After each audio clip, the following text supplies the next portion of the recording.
Chapter 1344. Someone inexplicably sat on his body. If it was an ordinary person, Wuxia would have already smashed him into pieces with a slap. The sudden actions of Genova and Irina really made Dustless confused and abnormally puzzled. "You're our master, it's necessary for us to know each other better," Rena said matter-of-factly as she tried to take off Dustless's pants. "Hold it, all of you, stop." Noticing the loosening of his pants, Dustless quickly called for them to stop. Looking at the two women who were like wolves and tigers, he could not help but wonder what kind of crazy place the church was. "Who taught you all this?" Dustless asked impatiently as he rolled up his sleeves, as if he was going to beat up the person who taught Genova and Rena bad things. "Didn't Master and Rias come here the same way?" Genova asked, confused. "That's because..."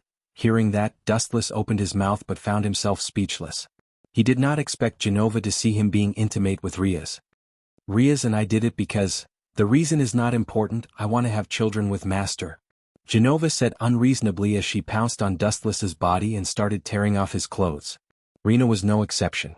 Her eyes were glowing as she stared at Dustless as if she was looking at a delicacy. Dustless's body made her hungry. "There's something wrong with the way they look at me." Noticing the two women's strange behavior, Dustless frowned slightly. Genova and Rena gave off the feeling that they were brainwashed. Dustless immediately thought of a handsome man, Archangel Michael. In order to win me over, that guy might have fed them some bewitching potion. Dustless did not know whether to laugh or cry. He was conflicted about Archangel Michael's good intentions. Although this kind of luck was not bad, it came so suddenly that he could not accept it. He had no choice but to comfort the two women. "I have something to do now. When I'm free, we'll discuss the big problem of having children." Genova and Rena looked at Dustless as if they had been electrocuted. "Really?" Biting their lips, the two women asked nervously as if they felt that it was impossible. "Although I've lied to countless people, I have my principles. I've never lied to women," Dustless said without blushing or panting. When it came to telling lies, it was one after another. "Move your faces closer." Wuxia waved his hand with a gentle smile on his face. Genova and Irina looked at each other. Although they were a little confused, they still came over obediently. Archangel Michael had told them to just follow Dustless's words as if they were the Lord's orders. Moi. While Genova and Rena were thinking, Dustless attacked decisively. He left his saliva on their faces and used his mouth to sneak an attack on their delicate faces. However, the two women did not look embarrassed. Instead, their faces were filled with joy and excitement. One of Dustless's thoughts was confirmed. "It should be Michael's doing. That's why they're so loyal to me. They really like to poke their nose into other people's business. Are angels also so nosy?" Dustless stood up and patted his clothes. After brushing off the dust, he stretched and said, "Let's go home together." Rena and Genova did not have a place to stay. They had to stand with Dustless, so they could only stay in Junai's house. Junai's house was suitable for 2 or 3 people. Once there were more people, it would immediately become crowded. Sazaks was thoughtful. In just one night, he had transformed Junai's house into a magnificent villa. He even said that he would send 500 maids over. Rias, who knew Dustless's personality well, rejected him on the spot. In the end, she only sent Gilifia and a few other servants to take care of Dustless and the rest. This is the privilege of the strong. As long as you're strong enough, you can have anything you want. Under the setting sun, the golden villa looked like it was plated with a layer of gold. It was beautiful. The surroundings were elegant, and the scenery was refreshing. It was like a paradise. Dustless stood in front of the villa. Beside him were Gilifia and the other maids. "That bastard Sazaks sent his wife here as a servant?" Dustless's mouth twitched. While Gilifia was one of the maids, and this was her job, sending his wife to take care of his future brother-in-law was something that Dustless admired. Demons sure are powerful. In the human world, a villa like this would take at least a few years or even a decade to complete. Dustless sat down leisurely. Grifia and the other maids immediately crowded around him and skillfully brewed a fragrant afternoon tea for him. "Have a seat, Gilifia. If I'm sitting alone, it'll be too much of a nuisance if all of you stand and look at me." Dustless pointed at an empty seat beside him. However, Gilifia shook her head resolutely and said in a cold, professional tone, "Lord Dustless, please conduct yourself with dignity. It's my working hours now." Cough, cough, cough. Hearing that, Dustless spat out all the tea he was drinking. Looking up at the slender and expressionless Gilifia with interest, Dustless did not expect her to call him Lord. Moreover, Gilifia was the Demon King's wife. What an untactful woman. Shaking his head, Dustless did not want to waste any more words with Gulifia. The world of demons? No, the entire world was like that. There was a saying that could be used to describe it: when a man gets to the top, even his chickens and dogs get to the top. Chapter 1345. Now that Gulifia was calling Dustless Lord, it meant that she acknowledged his strength and status. It was necessary for a strong person to be respected and treated with the highest respect. Although Dustless found it strange that his wife was sent as a maid, perhaps it was normal in the eyes of the locals. Perhaps this was a sign of trust and respect for Dustless. Gulifia. Dustless suddenly spoke after taking a sip of tea. Gulifia's dark eyebrows were knitted together, and her jade-like face was filled with confusion. Is there something wrong?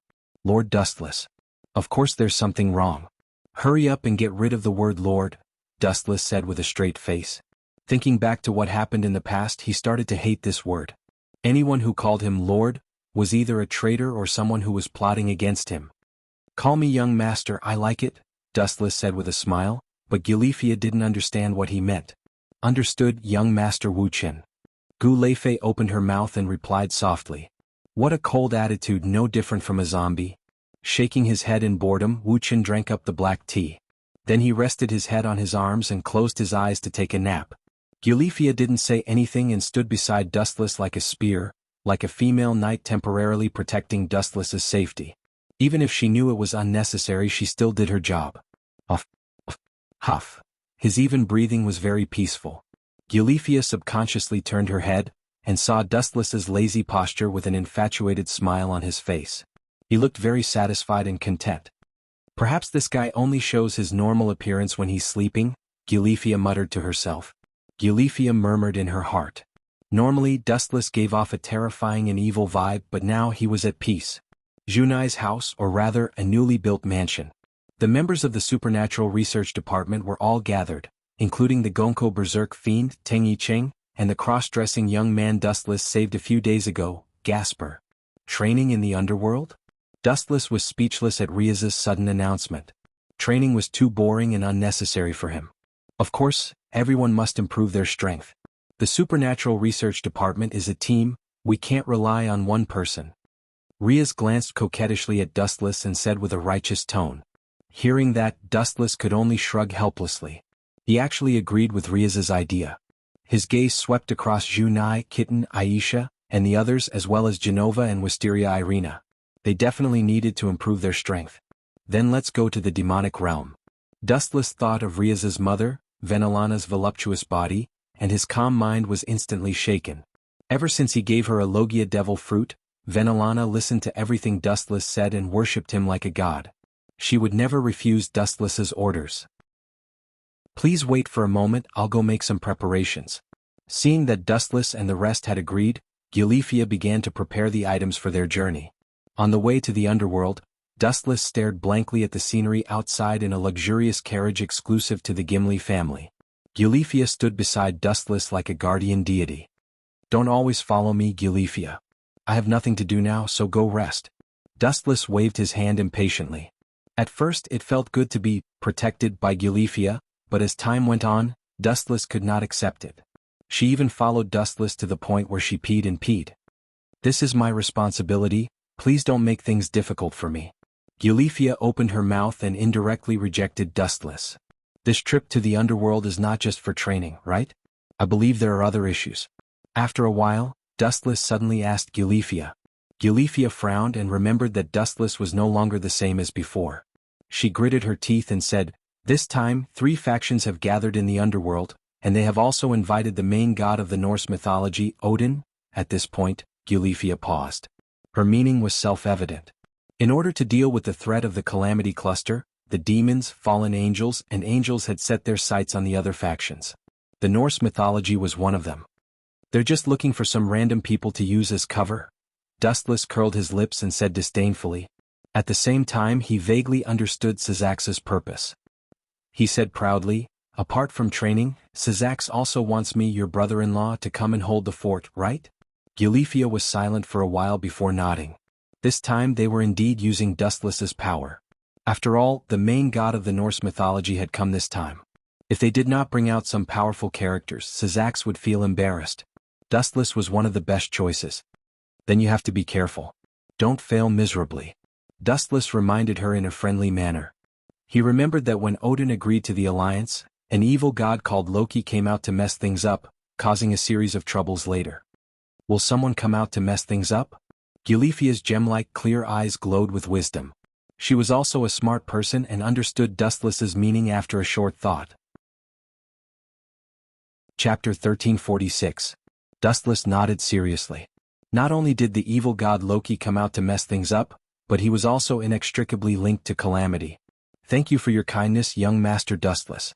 I will definitely inform Lord Syzax. Gulifia bowed and thanked him seriously. Forget about the verbal thanks. I need physical comfort. How about this, when we get back to the Gimli family, you can help me take a bath. Dustless smirked and winked at Gulifia. He didn't stop until her face turned red from teasing. In your dreams? Gulifia said rudely. At the same time, she tried to find a trace of disappointment on Dustless's face. No reaction. This guy was just messing with me. Gulifia whispered. Dustless just looked at the scenery outside the train quietly. He didn't show any disappointment or sadness. Clearly he was just messing with Gulifia. On the contrary, Gulifia felt a sense of loss in her heart. Space distorted? Dustless was surprised. The world in his eyes changed drastically, as if he had fallen into a space-time tunnel. Dustless felt something unusual. He also vaguely saw the others in the supernatural research lab. Buzz. At this moment, the world in front of Dustless suddenly lit up with a huge white light. A cold aura swept over, and his feet stepped on the ground. What is this place? In an unfamiliar environment, Zhu Nai and the others exclaimed. Everyone's line of sight looked at Wu Chen at the same time.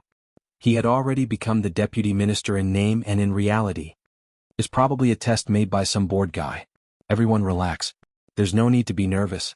Dustless shrugged and said nonchalantly. Boom. At the same time, the mountain behind them shook violently. Then, it exploded under the powerful force. A crimson monster suddenly appeared. It had an extremely powerful aura and was covered in thick, hideous scales. What a huge lizard! Dustless exclaimed after seeing this huge monster. Brr. To his surprise, the monster Dustless was staring at let out an earth-shattering roar. I'm a dragon. Ah, so it's really a dragon. No wonder I felt it was similar to the White Dragon Emperor Wally. Dustless smiled and scratched the back of his head awkwardly. Everyone couldn't help but laugh when they heard that. The Crimson Dragon, on the other hand, was fuming with rage. He sincerely felt that he was being looked down upon by Wu Chen. Especially that contemptuous gaze. How was he looking at the great dragon race? Instead, he was looking at a weak lizard. It felt like its dignity was being trampled on. Boom. A blazing pillar of flames engulfed the dragon's mouth, instantly pulling Dustless into the sea of flames. Dustless' figure disappeared.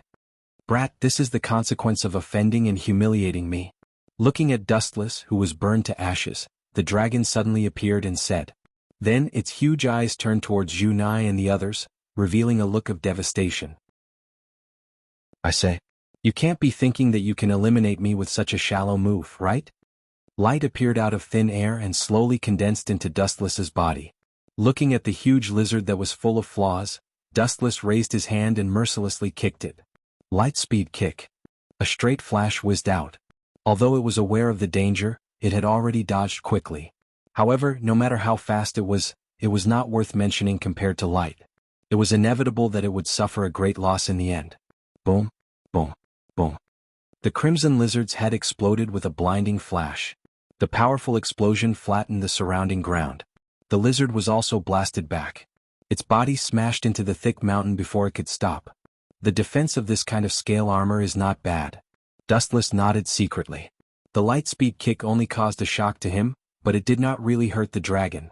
Although calling them the Dragon Clan is suspicious of them using their connections to intimidate others, they are indeed very capable to be called the strongest clan in the world. Being able to offset most of the power of the lightspeed kick, it could be seen that the dragon race was not ordinary. It was impossible for an ordinary person to break through those thick scales. What a powerful strength. If it was not for the problem of my body, I would have been hit by his attack. Even so, his pure strength is extraordinary. The crimson dragon's head was still burning with flames, but it was safe and sound. Just as Dustless had guessed, Most of the attacks it received were blocked by the scales on the outer layer of its skin. However, the defense of the scales was not omnipotent. Looking closely, the center of the area that was hit by Dustless's attack was deeply dented and turned into scrap metal. The next time it received the same attack, it would be beaten up. You are very strong. Remember my name. I am Demon Dragon Tanny, reincarnated from a demon. The huge dragon eyes focused on Dustless and could not move. Tanny had already forgotten the mission that he was suddenly asked to do. His eyes were like torches as he looked down at Dustless. His battle intent was overflowing. The minister is not here for the time being. Everyone work together and listen to my command. Junai showed the spirit of a deputy minister. 2 huge wings extended from his back and he flew into the sky. His phoenix eyes looked down at Demon Dragon Tanny fearlessly. What an eyesore, little demon girl. Demon Dragon Tanny said unhappily. Being looked down at by a weak person, he could not vent his anger. He opened his mouth and spat out a thick pillar of fire. However, Dustless instantly appeared in front of the pillar of fire. Chapter 1347. Dustless floated in the sky, quietly blocking the paint on the wall. He was like a majestic mountain, like a natural barrier that was impossible to cross. Trying to hurt my Junai in front of me, little lizard, you've got guts.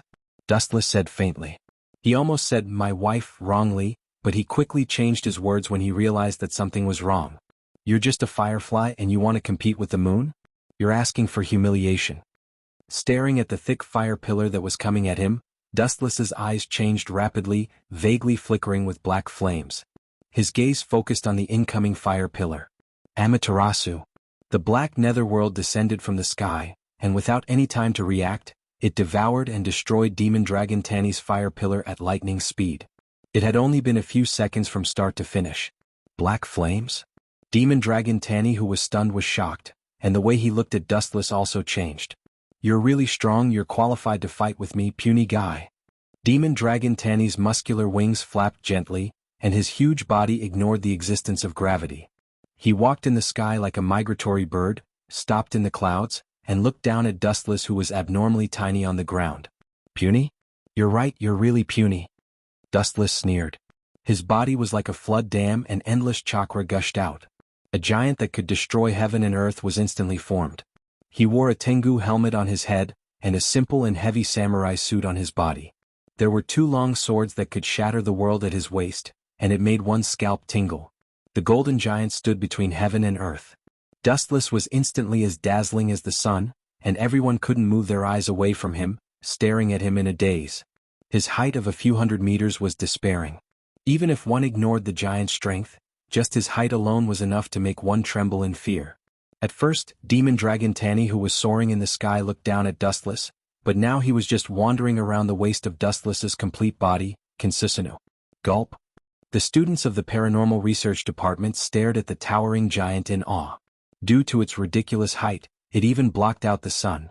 The sunlight was replaced by Dustless's complete Kinsusunu. Golden light sprinkled down, but what shot down was not the warm sunlight, but the light of destruction that could destroy the world. Is he trying to get rid of us as well? This kind of colossus can cause landslides and cracks the earth with just a slight movement. The tremors might even be able to trample us to death. Issei Hyuga said gloomily. Usually he did not like Wu Chen. He was not envious of Wu Chen's strength, but he was jealous of his harem. Don't worry, Dustless classmate wouldn't do that kind of thing, Shiba Yudo said with a smile. However, he was also frightened by this monster. A height of 100 meters was enough to suppress the sky. Maybe it was just like what Hyodo Issei had said. Maybe Wu Chen had mistaken them for insects and trampled them to death. Let's retreat. We will only be a hindrance if we stay here. Junai had no choice but to give the order and leave the battlefield to the 2 colossi. Hey, Pocket Dragon, do you still think you're big this time? Are you as big as my complete body, Kinsusunu? If you think you're small enough, I can make him bigger. Dustless asked jokingly. Kinsusunu's height would be increased again by incorporating other abilities such as immortal arts. Looking down at Demon Dragon Tanny, who was flying around, Dustless had a teasing expression on his face. He hooked his finger at him and the meaning was self-evident. Humph, it's just an empty shell. Demon Dragon Tanny retorted with a red face. His red old face became even redder. He was disgusted by Dustless. Dustless was just a tiny grain of sand a moment ago. Now he had transformed into an ancient godlike existence, and Demon Dragon Tanny had become a baby in his eyes. Demon Dragon Tanny was gloomy. This thing is just an empty shell. I can kill it in one hit. Demon Dragon Tanny bared his sawtooth-like fangs, and a huge fireball condensed in his mouth. Seriously, I wanted to train them. How did it turn out like this? On a mountain far away, Asashel and Gulifia were beside Laius. This is all because you two hid it from him, Gulifia said indifferently. At the same time, she glanced at Asashel from the corner of her eyes. He probably had other plans. He wanted to use the legendary dragon to test Dustless's strength. Boom boom boom. Thick flames attacked. The huge pillar of fire was only 7 to 8 meters thick. The high density of the flames could even melt diamonds in an instant. Not bad. But Kinsusanu's golden sword was unsheathed from its scabbard. Dustless controlled the Tachi of light with his mind. Still too weak. Boom boom boom. The tip of the Tachi of light flashed with a flash of sword light. Like a hurricane, it instantly destroyed the incoming pillar of fire and crushed it with an unstoppable force, turning it into sparks that filled the sky. But this was just the beginning. Whoosh whoosh whoosh. The unstoppable blade continued forward. It was unstoppable. Even the lazy clouds collapsed on their own. Everything that came into contact with it was destroyed. The range of the attack from the front to the back was actually dozens of kilometers away, and there was an endless gap in the depths of the sky. This state and this unparalleled attack. It's already surpassed me at my peak, Huda Issei's divine weapon Drake said numbly. Ordinary dragons were like pocket-sized people in front of Kinsusano. Only the Great Red could compare. And the most shocking thing was that from Dustless's tone, this majestic giant seemed to be able to grow bigger. It was not at its peak. Chapter 1348. The power of Kinsusanu perfect form was revealed without a doubt. The 100-meter-tall body looked like the culprit that destroyed the world. The ferocious Tengu armor made people not dare to look at it directly. Being glanced at by those eyes that were bigger than human eyes, they could not help but want to kneel down and submit. Gulp. So powerful, definitely more powerful than Drake. Demon Dragon Tanny choked in shock. Looking at the wound that was about to cut the world in half, he was sure that if he was struck, he would be split into several pieces like paper. Let's test him again. With a fierce glint in his eyes, Demon Dragon Tanny made a shocking move. He shot into the sky like a rocket and flew above Dustless perfect form Kinsusanu's head. After circling a few times, he decisively sneak attacked perfect form Kinsusanu's back. A giant like you shouldn't be good at moving. As long as I attack your back, I think even if you have the power to destroy the world, you won't be able to do anything to me. The huge wings flapped, fanning out a violent hurricane. Demon King Danny fell like a meteor with a loud rumble. He opened his mouth and attacked Dustless's back. It seemed like he was planning to use his mouth full of fangs to crush perfect form Kinsusanu. It's a good idea, but it's really childish. Dustless turned his head and glanced at Demon Dragon Tanny who was above him. He could see the excitement in his dragon eyes. Perhaps he had fallen into his dream of defeating him. Still not breaking?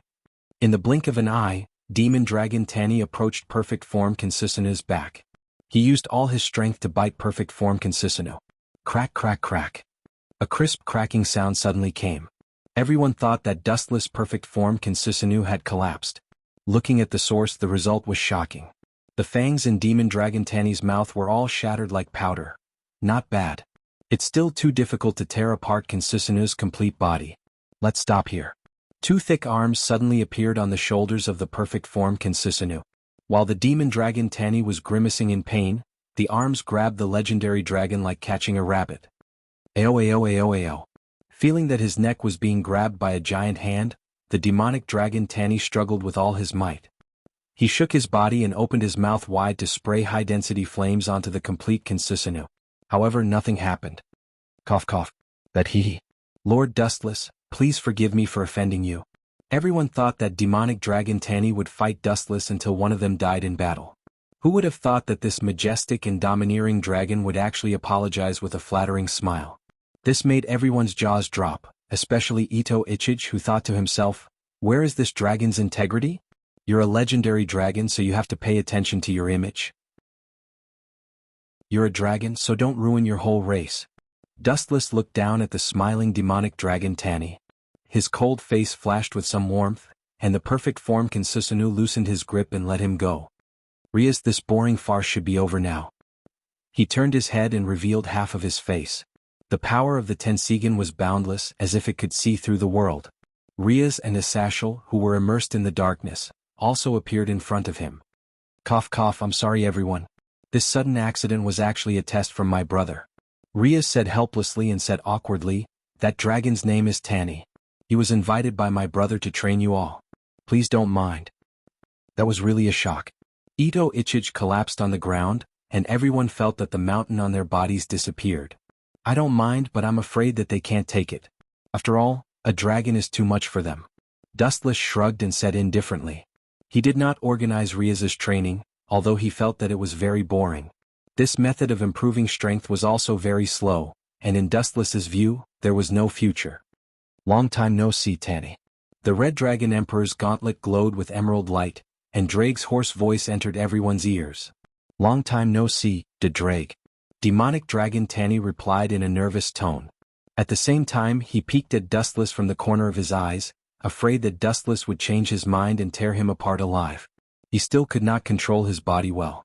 The perfect form Kinsisanu was too much of a deterrent. It was the first time he met someone of this level who was so powerful that he could easily kill him. Don't mind it. Dustless glanced at Demonic Dragon Tani and said casually. He did not have any ill feelings towards this funny dragon, although he was a little smart. Everyone, let's return to the Gimli family's territory first. Mother and brother have prepared a banquet to welcome you. Consider it an apology for this rash action. Riaz smiled elegantly. Her bell-like laughter was very pleasing to the ears. Speaking of which, why did I feel so many powerful auras just now? Are the gods of other mythological systems here? I'm really looking forward to the gods of this world. Dustless muttered to himself and looked at Riaz expectantly. I'm not sure about that. Riaz shook her head blankly. She had not returned home yet. How is this possible? This place is hundreds of kilometers away from the Gimli family's territory. How did he know the situation there? Did he rely on his own senses? Eulephia's heart was in turmoil and she could not calm down. Her beautiful eyes were filled with shock as she looked at Dustless in disbelief. Her heart was about to jump out of her chest. Chapter 1349. Due to her excessive shock, Eulephia's chest heaved violently. Her heart was filled with shock. She had only just received news about Sazax, but Dustless had received it at the same time. He had sensed it with his own strength. What kind of monster is this guy? Eulephia bit her lip, her lips trembling slightly. There's going to be a big banquet in a few days and all of you will be attending. I heard that the younger generation of demons will be there. Of course, there will also be an important guest, an old man from Northern Europe, Asashal interjected. So it's someone from another mythological system. Dustless mumbled to himself. There seem to be many mythological systems in this world. Should I drag that old man called Odin down from his position as the main god and replace him with me? Dustless lowered his head in thought. It seemed that he was hesitating whether to kill Odin or not. Shut up. Don't say things like that. Eulephia scolded with a straight face. She had even forgotten about their relationship as master and servant. Even jokes should stop before going too far. This guy really is lawless. Asashal lamented in his heart. He did not doubt Dustless's strength. If this guy was determined to snatch Odin's position, then no one would be able to stop him. At this moment, Dustless suddenly looked up with a frown. What's wrong? Eulephia asked. She was already on her way to the Jianghu family's magic circle. It's nothing. I just sensed a familiar aura. Don't worry about it. Dustless shook his head as he looked at Kitten thoughtfully. A rare look of fear flashed across her naturally dazed face. Looks like it really is her sister. Dustless mumbled. He had met Black Song of Taching once before and was somewhat familiar with her. He still remembered her scent. All in all, our mission in the underworld this time is to train. I hope you can do your best. Riaz's gaze swept past Junai and the others as she pointed at Asashal. This guy will be the consultant of the Supernatural Research Department from now on. Asashal was like a black hole, instantly attracting everyone's attention, including Dustless. Call me Sir Asashal. Asashal grumbled to Riaz. How rude was it to call his teacher that guy? This guy looks young on the surface, so he's probably an old antique. Moreover, he looks frivolous on the surface, and his attitude is no different from that of a brat. In reality, he's a very serious person. Dustless nodded to himself. To a certain extent, Asashal was indeed suitable to be a consultant for the Supernatural Research Lab. Everyone is done. Please leave with me. Eulifia pointed at the magic formation behind her and gestured elegantly. Dustless's killing spree had already been forgotten. He was just an ordinary person and she treated him as an equal. Evening at the dinner of the Jimenez family. Dustless was familiar with Riaz's parents, but when Riaz's mother saw Dustless, the seductive way she winked at him was too much for Dustless to bear. Tisk, tisk, it's just a Logia devil fruit, and this woman is already dead set on me. Dustless was filled with disdain. A devil fruit was too easy to bribe. He still had a lot of them in his system. I'll give one to Riaz later. Glancing at Riaz, Dustless made up his mind. He had even chosen the type of devil fruit. The dinner ended happily, and when it was time to rest in the middle of the night, before Dustless took the initiative to find Riaz's mother, Venelana, she impatiently came to find Dustless to make a baby. In the dark room, Venelana's moans that sounded like she was in pain and pleasure could be heard from time to time. It made one want to commit a crime, and one could not help but imagine in a direction that was not suitable for children. I've already prepared everything that needs to be prepared. Venelana smiled and pinched Dustless's face. Following her lead, she looked at the table. A lot of sex toys had already been prepared. She had not seen Dustless for a while and she wanted to go all out tonight. Since you're here, I won't hold back. Dustless did not have the word restraint in his mind. A person should be free and easy. He was like a hungry wolf, fiercely pouncing on Venelana. And Venelana fully cooperated with Dustless. For his requests, no matter how perverted they were, Venelana did not reject them. She accepted them all and satisfied Dustless's various strange tastes. How crazy does this woman want strength? She's probably willing to sell her soul? Wuxia couldn't help but be speechless. He looked at Venelana who was sleeping soundly. Then he walked to the balcony alone in his pajamas and stretched himself lazily. However, he found that a pair of eyes with bad intentions was quietly looking at him. You've got guts. Have you forgotten the lesson I taught you before? Now you dare to come to me. Don't think that I'm always in a good mood. Maybe when I'm not in a good mood, I'll kill you immediately. Dustless said coldly as he focused his gaze on the black shadow sitting on the balcony pillar. Dustless, with his excellent eyesight, saw the person clearly. It was a tall woman, dressed very skimpily, and her entire body was filled with fatal attraction. That's why I chose you to come here after doing that kind of thing just now. How about it? You're in a good mood now, aren't you? Chapter 1350. The devil in front of him was very surprised after hearing such a situation. Then he could clearly feel the green flames emitting from his body. At that moment he was in disbelief. He looked at Dustless and tried to guess the identity of this Dustless. However, Wuxia didn't answer the person in front of him. He didn't answer the question and dilemma in his heart. After Dustless dealt with this group of devils, he heard a devil who was watching from the sidelines say, "Don't worry, Dustless is going to be killed soon. This is only the first batch of demons. There will be other demons who will continue to find this place. This time we can help you deal with a portion of them. But next time we won't be able to help. We have received a clear order." Dustless nodded. He knew that the demons who gathered in the past few days were only the first to receive the news. Then they were also the first ones who couldn't hold themselves back and wanted to snatch the credit. The demons who killed him weren't that strong in terms of strength, and the stronger ones were probably still on their way here. When the time came, it would only get more and more troublesome and there would be more and more crises. When the time came, there might be a steady stream of demons appearing in front of him. But he felt that as long as he was mentally prepared, there wouldn't be too much of a problem, even though it was very likely that there would be too many powerful demons appearing. However, Dustless wasn't afraid at all. He said directly, "Don't worry, I can handle it. Go back and tell your master that when I grow up completely, it's about time for me to fulfill my mission. Tell your master to prepare in advance." Dustless's words were a little arrogant because it would be a bold situation to challenge the deity warden directly after growing up because the strength of the deity warden hadn't been accurately measured yet.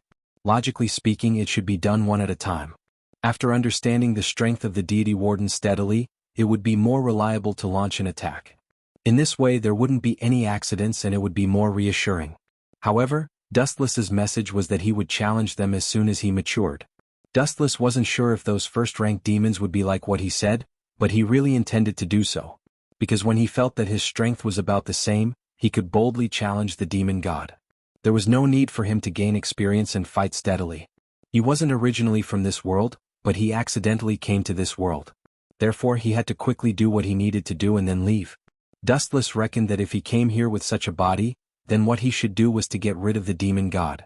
After dealing with the demon god, the demon realm might be in chaos. At that time, Zhao Hai's mission would be to destroy the entire demon realm. However, Dustless felt that after getting rid of the demon god, the subsequent matters wouldn't have much to do with him. It was likely that he would have found the space-time tunnel by then and be able to leave. But for now, these matters didn't have much to do with him.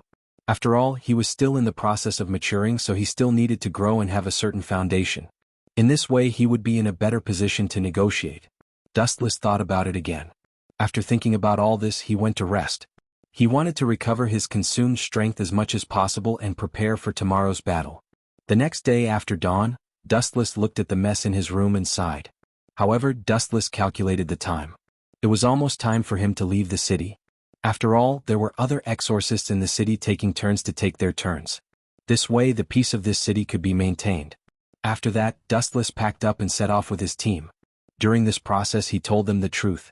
He said that he encountered a problem and that he might be in a very serious situation during this period of time. That is, he might be wanted by the demon realm. There would be a lot of demons attacking him along the way. When the others heard this, they were also a little surprised, but they quickly reacted and directly said, "That's right. That's right. That's right. It's okay. No matter what happened, Dustless, we will always support you and help you.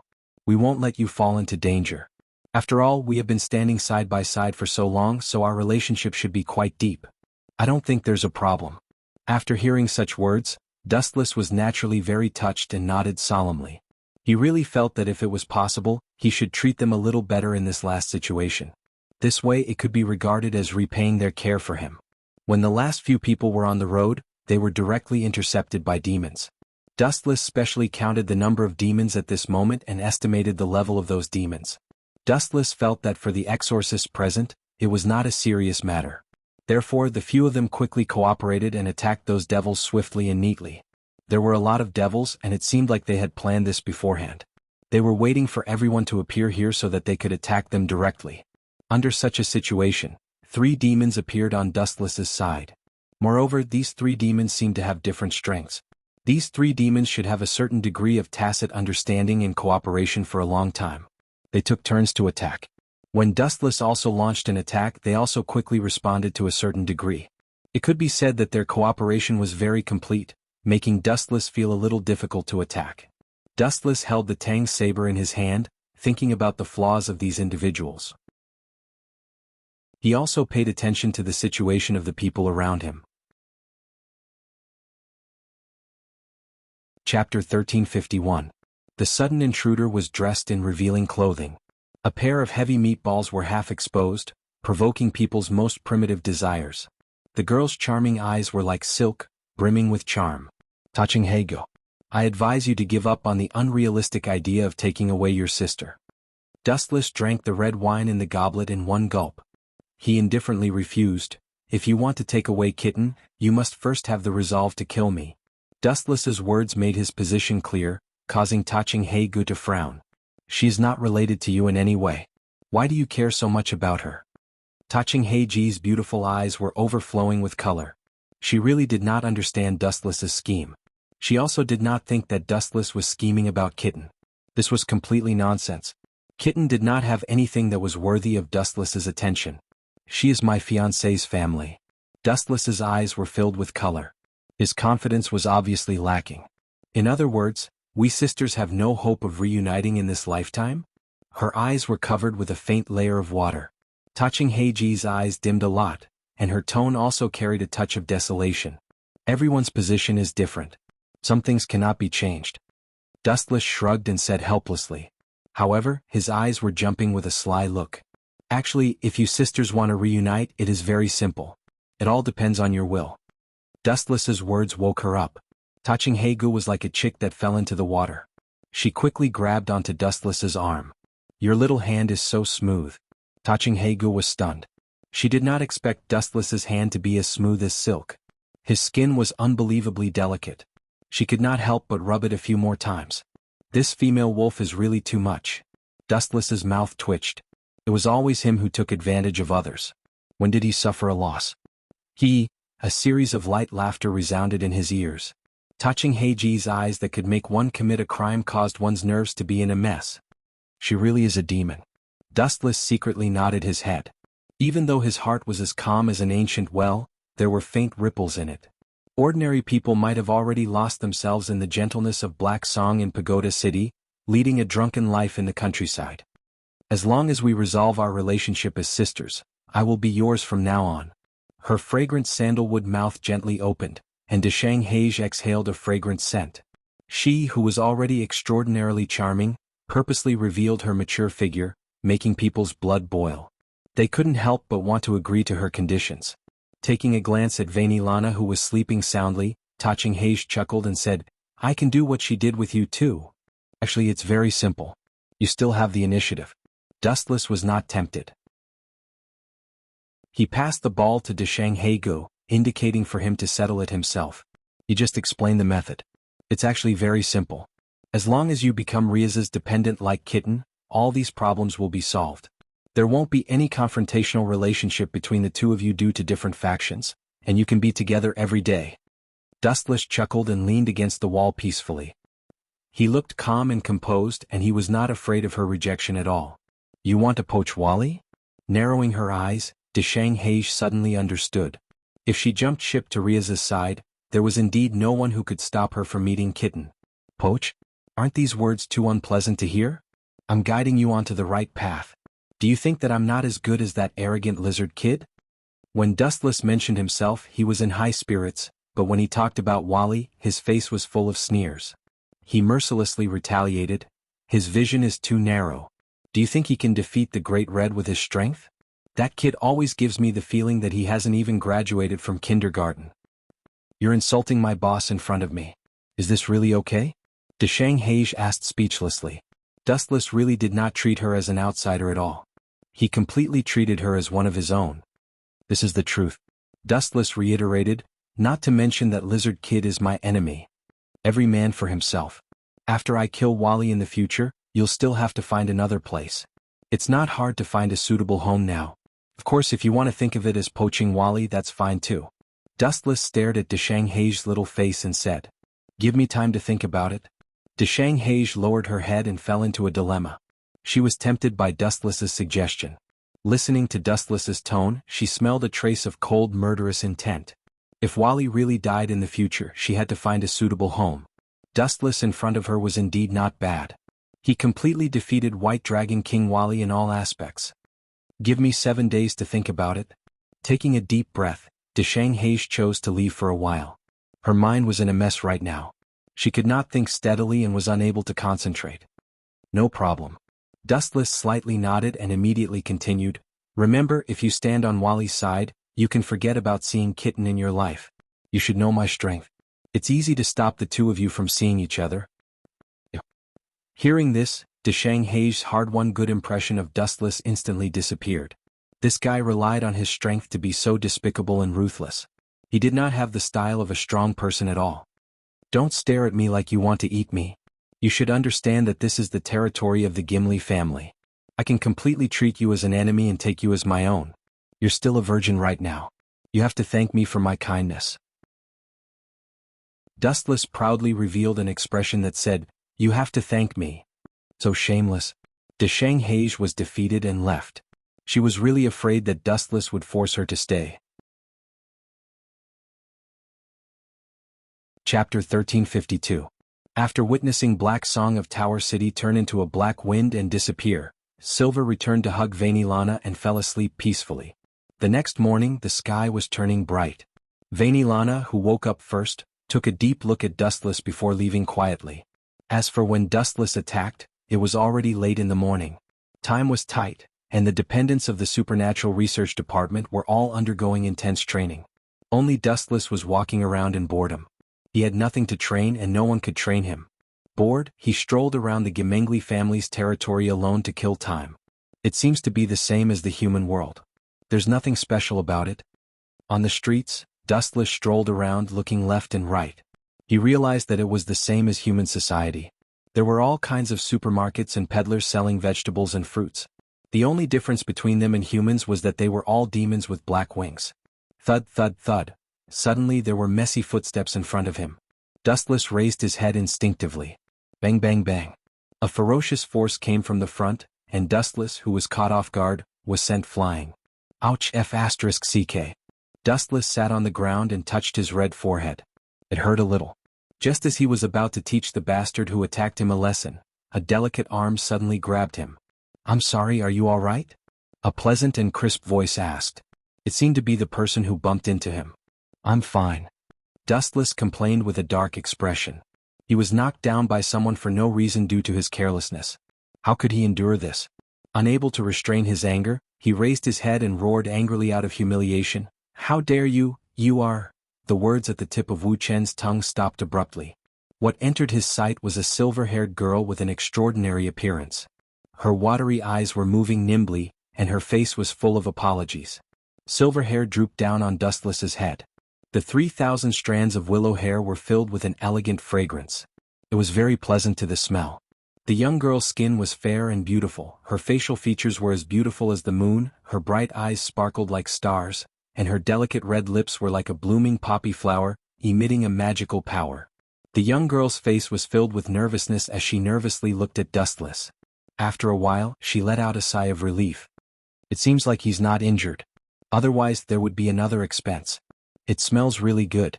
Because the two of them were too close, Dustless could still clearly smell the faint fragrance of the girl's body. It lingered in his mouth and nose for a long time. Why does it feel so familiar? Staring at the nervous girl who grabbed him, Dustless felt a sense of familiarity. She was somewhat similar to a certain figure in his mind, so he asked tentatively, Latvias. The girl was obviously stunned. She looked at Dustless in surprise and asked, How do you know me? It really is her. Dustless's eyes flashed.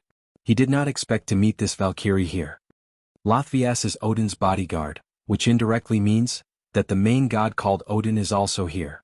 Since he is so desperate to form an alliance, maybe there is a big problem with their mythological system. That god called Loki seems to be Odin's sworn enemy. Staring at Latvias' perfect face, Dustless guessed in his heart. Ahem. Latvias coughed twice, then blinked at Dustless and asked, Young man, have you seen an old man with white hair and a white beard? Old man? Yes. Without even thinking, Wu Che replied without hesitation, Are you talking about the old man who stares at women's buttocks? I saw him just now on this road. He is very wretched. Big sister, you have to stay away from him. Latvias' mouth twitched and her face turned red. She did not doubt Dustless's words, because their main god Odin's personality was so perverted. The gods of the Norse mythological system are going to faint from crying? Latvias rubbed her temples tiredly and said speechlessly. Odin was also a headache. He was more like a lecherous old man than a main god. First, let me introduce myself. My name is Latvias, please take care of me in the future. Latvias' face bloomed with a gentle smile as she extended her hand and said very politely. Dustless nodded slightly and also extended his right arm to shake her hand. He smiled and said, My name is Dustless, the husband of the Gimli family. I'm very familiar with this place. Why don't I take you to that wretched old man? Wretched old man? Hearing this, Latvias smiled with a lot of black lines hanging on her forehead. She did not know whether to laugh or cry. Dustless took the initiative to volunteer. Anyway, he was bored now, so it was better to find a beautiful woman to relieve his boredom. It was much better than facing a group of men. Gimli family? What does he have to do with magic Sazeks? Hearing this, Latvias' eyes flashed and she guessed the identity of Dustless. Then she frowned slightly, feeling that the name Dustless was familiar. Sazek's sister Rias, she is my future wife. Seeing through Latvias' confusion, Dustless said his identity with a smile. You want to find that wretched old man? I'll take you there. Slightly closing his eyes, Dustless's observation hockey quietly spread, and he concentrated on searching for the traces of Odin. After a while, he opened his deep eyes with a confident look on his face.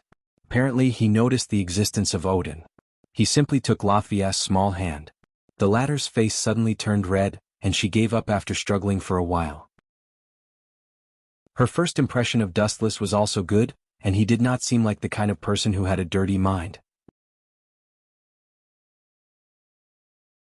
Chapter 1353. The reason why Latvia did not resist Dustless was not only because of his good influence, but also because of the Gimli family. After all, they were here to form an alliance, so naturally they would not ruin their relationship with Dustless. Speaking of which, aren't you curious about my identity? Aren't you afraid that you raped me? Dustless slyly rolled his eyes and teased, if that's the case, I'll definitely accept it with pride. Latvia's white face instantly turned red, and her angry look was very cute and playful. Miss Latvia, you should be the bodyguard of the Norse god Odin, right? The real purpose of coming to the underworld this time is to form an alliance with the fallen angels, the demons, and the angels. Calamity should be a threat to the Norse mythological system, right? Dustless spoke frankly. The existence of Calamity was a threat to the entire world. Latvia's white chin lightly nodded, and then she could not help but ask curiously, since you know my identity, you still dare to say that? What you said just now might ruin our relationship. Is that a serious crime? After saying that, Latvia looked at Dustless with her hands on her hips, like a tiger eyeing its prey. Serious crime? What does that have to do with me? Dustless curled his lips to express his confusion, and then said bluntly, destroy it if you want. What does it have to do with me? Even if this world is destroyed by Calamity, it has nothing to do with me. Dustless's expression was normal, and he really felt that this group of people was boring enough. They could live their own lives, and the grand script of the Savior was really not suitable for him. Even if the world is destroyed, you will be finished. Latvia said seriously, looking at Dustless with a hopeless expression. That's simple. Upon hearing this, Dustless' soul smiled nonchalantly and said, I will get rid of them before they destroy me. Dustless had never thought of becoming enemies with the group of misfortune.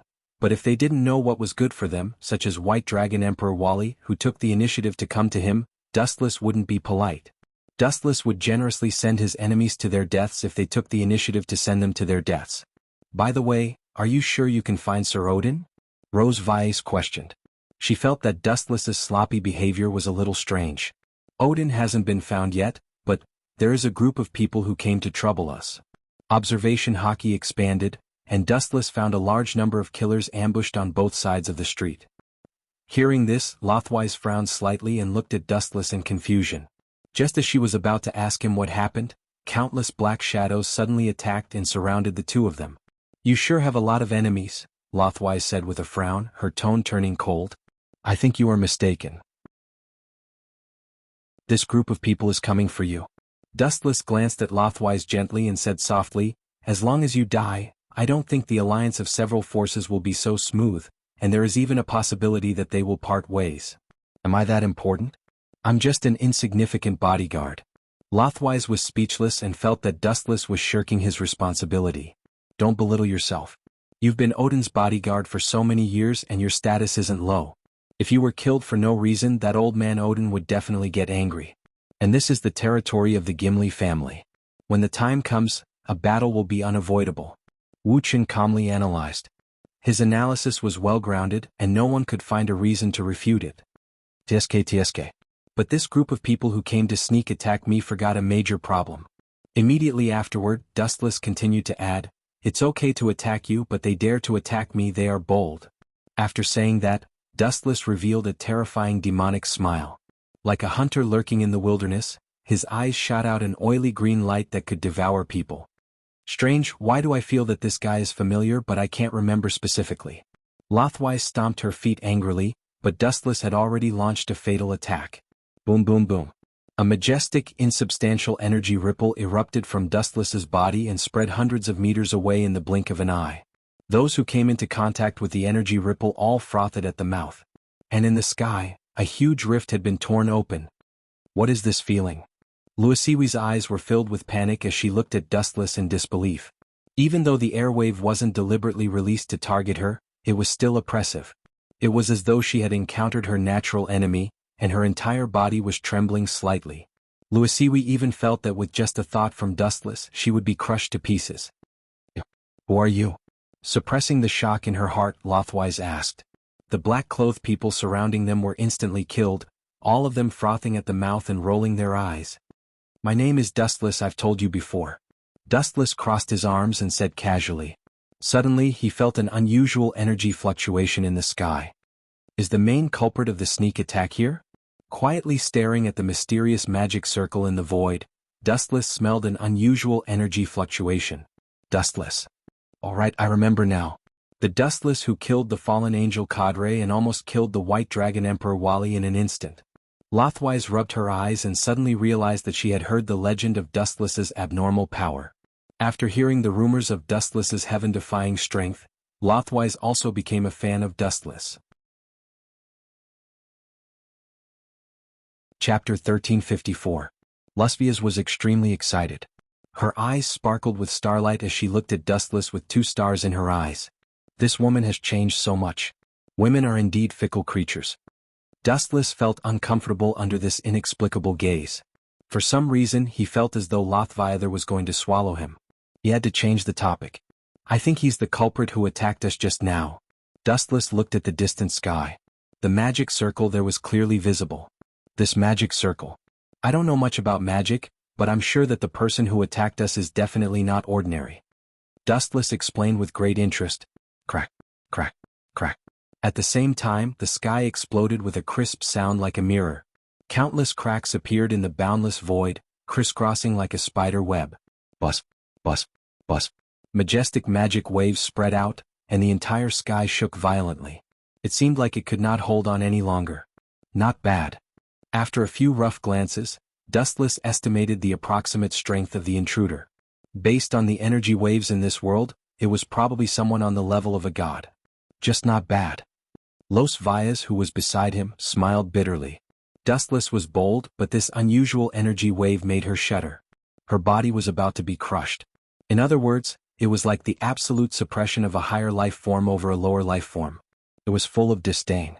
Oh, this god is obviously not a good person. He only knows how to bully the weak and fear the strong. The surface of Dustless' body emitted a faint golden luster that enveloped Los Civias. Only then did her rapid breathing stabilize. Looking closely, she was already sweating profusely, and her sweat had soaked her clothes. Due to the water, certain parts of Lasvia's body could be vaguely seen by the sharp-eyed Dustless. Gulp. Dustless swallowed his saliva and secretly gave her a thumbs up. Rose Vay's figure was definitely top-notch. Sorry I've dragged you down. At the same time, she gazed deeply at the familiar magic array. She could already vaguely guess who it was that had arrived. Do you know that idiot god? He really has no taste. Noticing Lasvia's strange expression, Dustless's unrestrained words resounded throughout the world. Idiot, don't you know who that is? That's a god, a real god. The corner of Lothwise's mouth twitched. She quickly covered Dustless's mouth and pressed him into her arms. At the same time she shouted at the magic circle in the sky, Lord Loki, this child is not sensible. Please forgive him. Bang bang bang. The horizon completely exploded. A rather handsome young man stood there with his hands behind his back. His expression was dark and wild, and in his eyes, everyone was like ants that couldn't even withstand a single blow. This guy, this annoying long outyin face is really annoying. Dustless's eyes flashed with anger. He then enjoyed lying in Los Valles' arms, enjoying her intoxicating body fragrance and the 2 meaty things on his head. Umph. The evil god Loki first snorted coldly and glanced at Dustless with murderous eyes. Then he smiled. He noticed that there was not the slightest fluctuation on him, so he deliberately treated him as a pawn that wasn't worth mentioning. He's just a piece of trash. I won't bother with him, but Loki's lips curled into a ferocious smile. He said directly, my pet is hungry. I'll have to trouble you two to fill his stomach. This time I'll let bygones be bygones. Loki waved his hand and looked magnanimous. However, his words made Los Valles feel as if she had fallen into an ice cave. Lord Loki, what you're doing is against. Don't waste your breath. He's determined to kill the 2 of us. This will cause a rift between the 2 sides. When that happens, the plan to form an alliance will fail. Dustless interrupted Los Valles.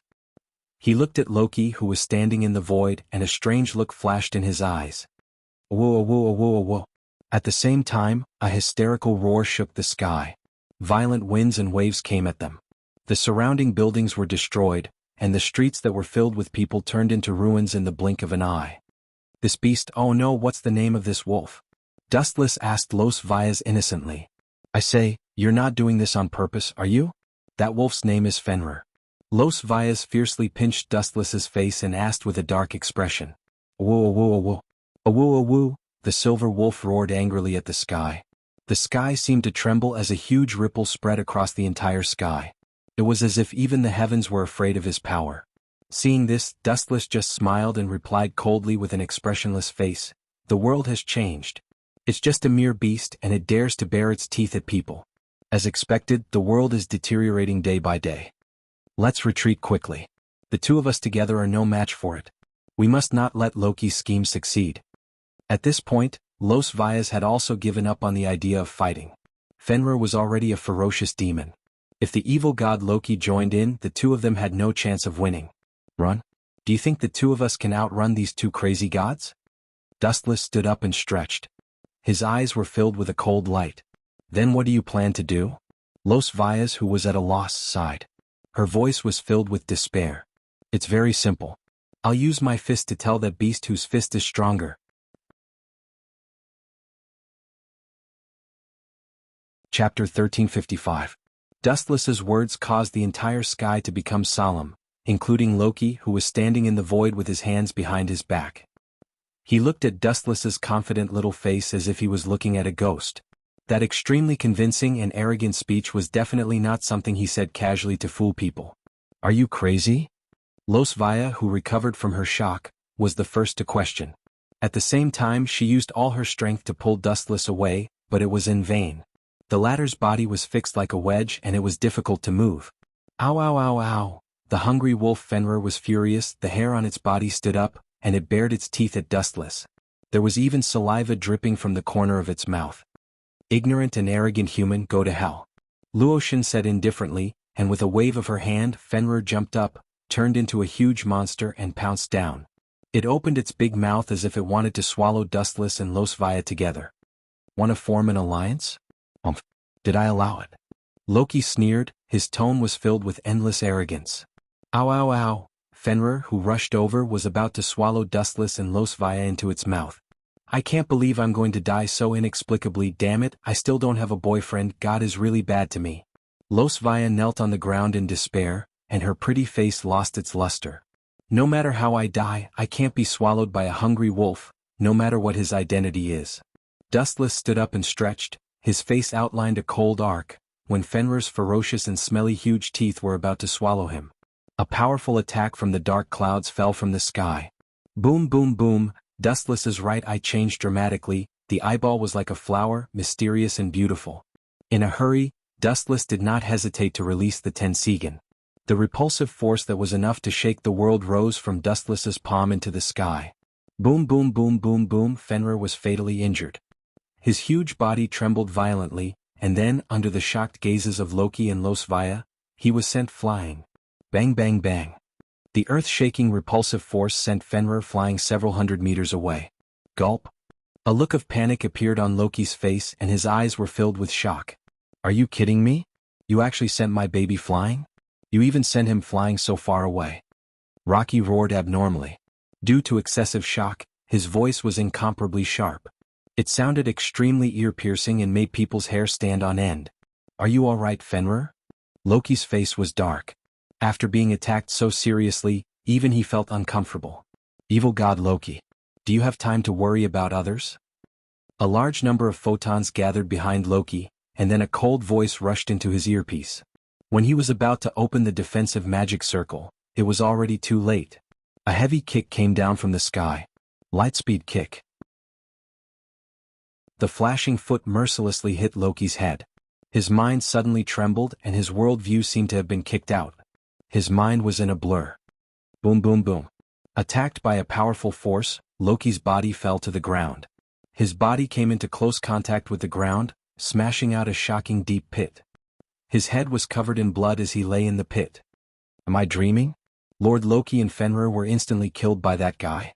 Lasvia's mind was in a mess, and her pair of majestic jade rabbits were swaying back and forth. The situation changed too quickly. In the blink of an eye, she went from being the prey to the hunter. She had yet to adapt. Damn thing. Damn thing. Damn thing. Loki seemed to have suffered a great humiliation. His face was distorted as he roared angrily. The boundless killing intent doubled. Being kicked by a nobody made him dizzy. His self-esteem was seriously provoked. God was angry. Whoosh whoosh whoosh. In response to Loki's indignation, magic circles appeared all over the sky, densely piling up in the sky. As the price for angering me, disappear without leaving a single piece of you behind.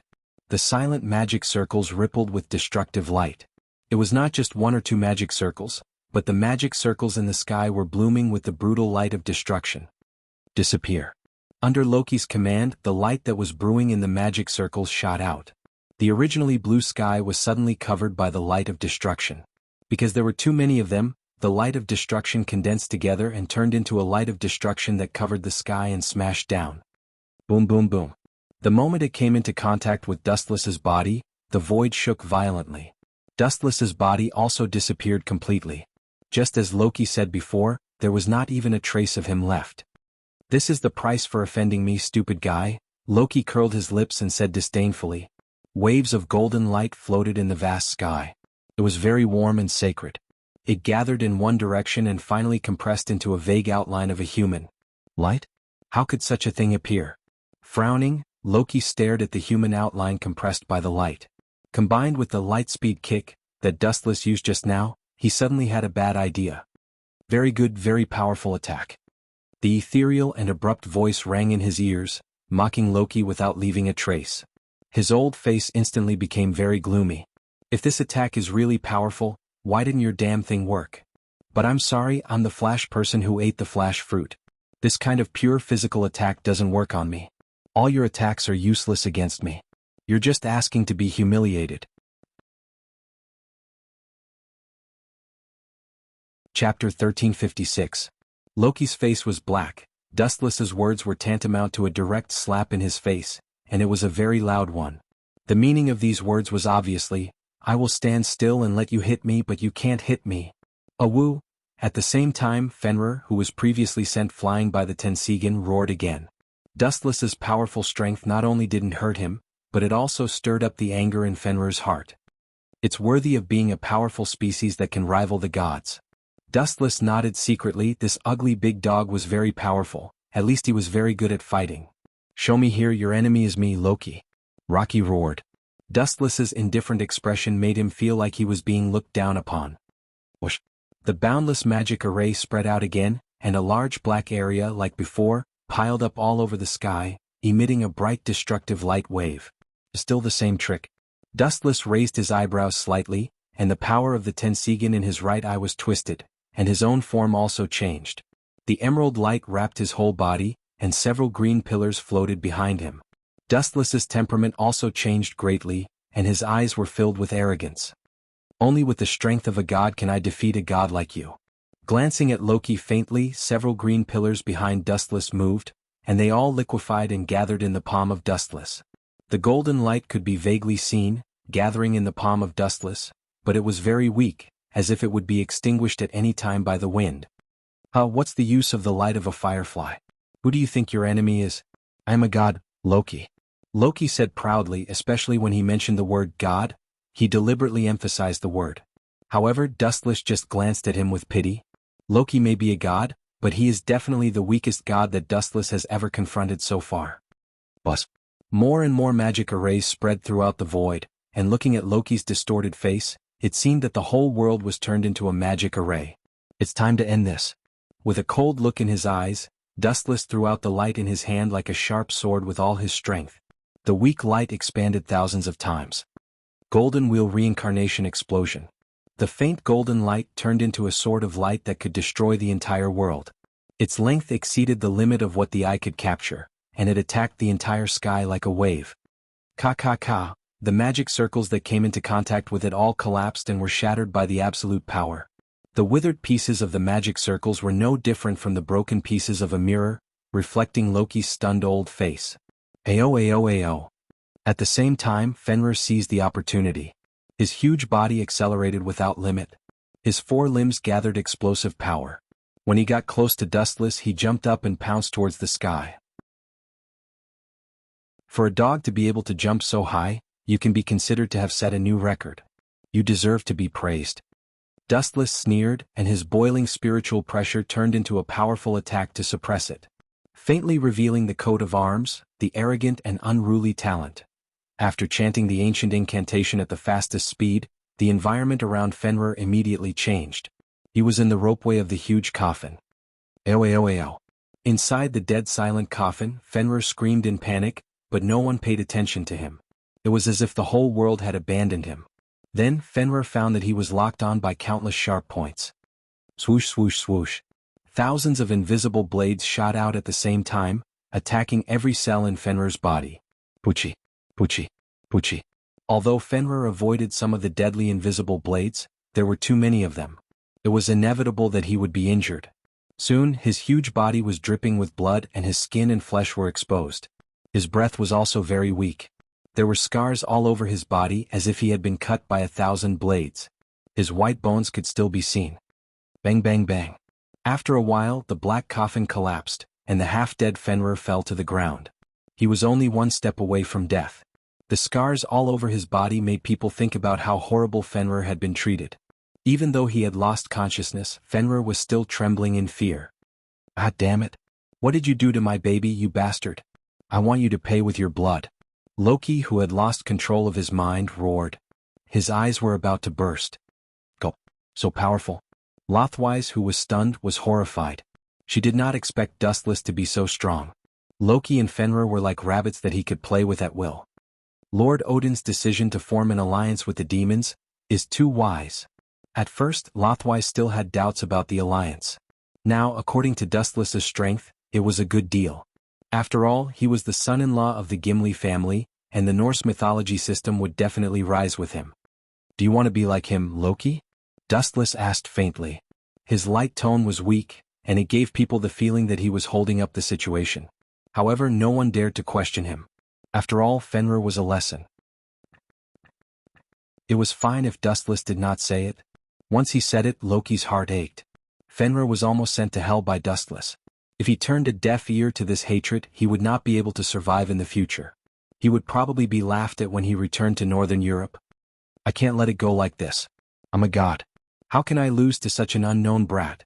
Loki chose to continue his deathbed struggle. It was fine if a god fell. After all, there was always someone better than him. However, he could not tolerate this person who made him fall. Chapter 1357. Losvia was extremely shocked. She felt as if her eyes were blurred, and her breasts were heaving up and down. If she was not mistaken, Dustless seemed to have used a casual move to kill this infamous wolf. Looking at his half-dead appearance, it was a question whether he could survive in the end. Lord Loki, please don't be stubborn or you will also. Her gaze fell on Fenrir's head and Lothwise's squirming mouth suddenly stopped. If she hurt Loki's self-confidence as a god, it would be counterproductive. However, Loki only glanced at Lothwise and understood what she was trying to say. His expression was gloomy as if he had eaten 10 pounds of flies and he roared in a low voice, "Are you trying to say that if I don't know what's good for me, I will end up like Fenrir?" This was naked mockery and slander. You did well, I have never been as angry as I am today. Loki's expression was ferocious, and his protruding eyes were bloodshot, as if they were about to fall out. You think too highly of yourself. Dustless shook his head gently. He had killed countless people who called themselves gods, and Loki could only be regarded as an ordinary existence among them. At this moment, Dustless suddenly realized that there was a slight change in the sky. A large pile of crystal ice fell, and it was strange that ice shards were falling. Did you do it? Dustless asked with a frown. Of course. Evil god Loki said valiantly, and at the same time, he snapped his fingers and the sky immediately froze. Right, this guy seems to be able to control ice. Dustless suddenly understood and there was some interest in his words. He then provocatively hooked his finger at Loki and said, "Take out your strongest move, this is your last chance." Damn it. Loki's mouth twitched when he heard this, and the ice shards falling from the sky also became several times larger. They were as large as a villa and there were so many that it was dazzling. You want to smash me to death. In an instant he saw through Loki's intention. Dustless stepped on the void and avoided the attack. However, it was useless. Idiot, the one who manipulated them is me, Loki. With a wave of Loki's hand, the ice meteorite that Dustless had dodged changed its trajectory. Wherever Dustless ran, they would chase after him. Pucci. Due to his carelessness, Dustless's clothes were cut open. Ha! Seeing this, Loki looked up to the sky and laughed wildly. Although the insignificant attack had no effect on Dustless, Loki himself enjoyed it very much. In the previous battle, he had used all his skills, but he couldn't even touch Dustless's hair. Evil god Loki? I take back my previous underestimation. Let's deal with you a little more seriously. Dustless gave up on running away and turned to face the incoming attack head-on. The golden light turned into a sharp cold light and cut the incoming ice meteor into pieces. Whoosh whoosh whoosh. However, as soon as one was destroyed, another group appeared. You want to fight me? I'm a god. Without a doubt, gods did have the right to look down on mortals. For a loser like Dustless who had no identity and no background, they were even more lethal. However, if Loki knew that Dustless was a visitor from another world, and that after trampling on 3 worlds in a row, countless gods had died in his hands, he might not think so. Buzz buzz buzz. A large vortex suddenly appeared in the sky surrounded by meteorites. A dark red spiral sword appeared in Dustless's hand. The sword was emitting a dark red demonic light. The moment it appeared, the whole world seemed to have stopped. What is that? Loki's old face darkened. Even he had a bad feeling. This is called the Good Separation Sword, Dustless explained calmly. Then he raised the spiral sword high up. Legend has it that it can destroy the world and cut space. Now I'll test it on you, Loki. After saying that, Wuxia waved the Guili sword in his hand and slashed out. A huge red sword light whizzed out. Ka ka ka. The floating meteorites seemed to have met their natural enemy. When they came in contact with the huge red light, they all disintegrated. The sky cleared up again and the warm sunlight shone down again. How is this possible? I spent so much effort on this move. How can it be so weak? The evil god Loki said in a daze. Dustless had crushed his confidence in one move. There's no need to be sad. Putting away the Good Separation Sword, Dustless picked up the corner of his torn clothes and comforted him. Look on the bright side. At least you didn't come out empty-handed. At least your attack tore the corner of my clothes. That's not a bad result. Hearing that, Loki looked like he had eaten Chinese gold thread. He could not speak of his bitterness. All he could do was hold it in and sulk. Ka ka ka. At the same time, the Good Separation Sword emitted an unprecedented sharpness. Just like its name, it cut through space. Wherever it went, it was as terrifying as a natural disaster. Something's not right. Dustless frowned as he stared at the spot where the Good Separation Sword had cut through. A strange look flashed across his face. The mysterious rainbow space clearly did not belong to the universe's abyss. It was fundamentally different and seemed to belong to a special zone. Although Dustless did not know what was good for him, he had an expert at this moment. That's a dimensional space? Are you kidding me? That weapon can really cut through space. Loki's eyes widened. He was so shocked that his jaw almost dislocated. Roar roar roar. At the same time, a loud dragon roar came from that space. It reverberated between heaven and earth, as if it came from ancient times.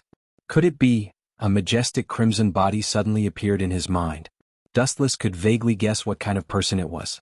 There was only one dragon in the dimensional crevice. The Great Red.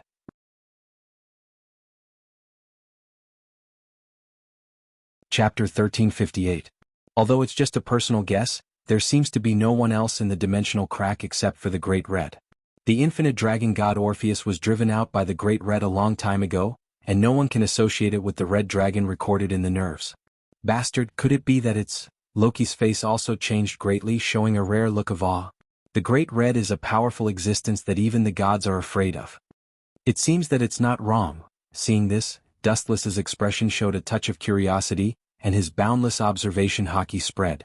The battle between Dustless and Loki has attracted the attention of many people, including the demon king Syzax and the Nordic god Odin. It shouldn't be dangerous to leave her here. Anyway, Syzax and Odin won't watch Lothvise fall and get hurt. After thinking that Lothvise was not in danger, Dustless turned into a red light and rushed into the dimensional crack. The Great Red is the existence that he is most interested in. Haha, reckless thing. Seeing this, Loki slapped the table and shouted, breaking into the dimensional crack alone is no different from looking for death. In the endless mystery, everything is still here. Where did that big lizard go? Dustless looked around, and his observation hockey spread without limit, and found that the dimensional crack was boundless, beyond the limit of what he could perceive. And the Great Red has long disappeared. Ow ow ow ow. The void rippled, and a majestic force spread rapidly, and the vicissitudes of life contained great power. This guy is not simple. It's a dragon. Dustless changed his words, and it was not difficult to see that he had a little more recognition of the Great Red. His observation hockey tightly locked the place where the sound came from, and Dustless's glint flash fruit's ability broke out to the limit. Whiz whiz whiz. Dustless turned into a golden beam of light, unstoppable, and marched toward the fist where the Great Red was located. And, deep in the dimensional crack, the Great Red's huge dragon eyes flashed with a ripple, and it suddenly felt a special energy fluctuation. When he tried to sense it carefully, it was as if it had evaporated and did not exist at all. It should be a misconception. This is a dimensional crevice. No one can survive like me. It's also not like Orpheus. Unless she has absolute strength to suppress me, she should understand the consequences of rashly starting a fight with me. As for the others, they should not be so stupid as to make me their enemy. Unlike the simple-minded and ignorant infinite dragon god Orpheus, the Great Red Heart was much smarter. Go back to sleep. No, there are indeed unknown creatures coming, and they're unbelievably fast. Raising its eyes abruptly, a hint of surprise flashed across its calm dragon eyes. The Great Red's wings flapped lightly, and it immediately whizzed out, rushing in the direction Dustless had come from.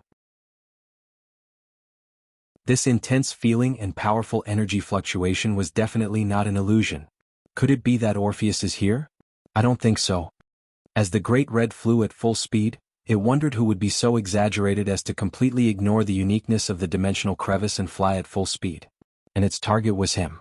Swoosh swoosh swoosh. Suddenly, a huge and thick flash of light came from the front, moving at the speed of light. Even so, the Great Red Heart's calm dragon eyes could still see it clearly. Child's play. Seeing this, the Great Red Heart snorted lightly, completely ignoring the existence of the light, and did not put up any defense.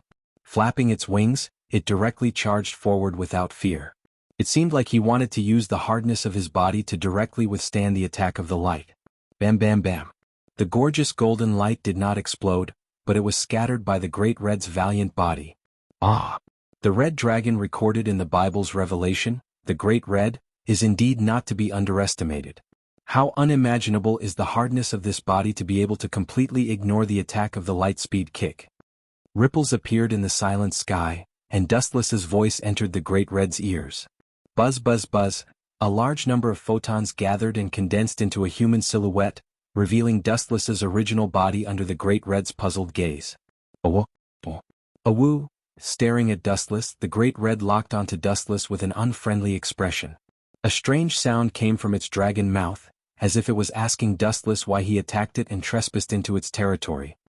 If you can speak human language, then speak human language. Your lizard tribe.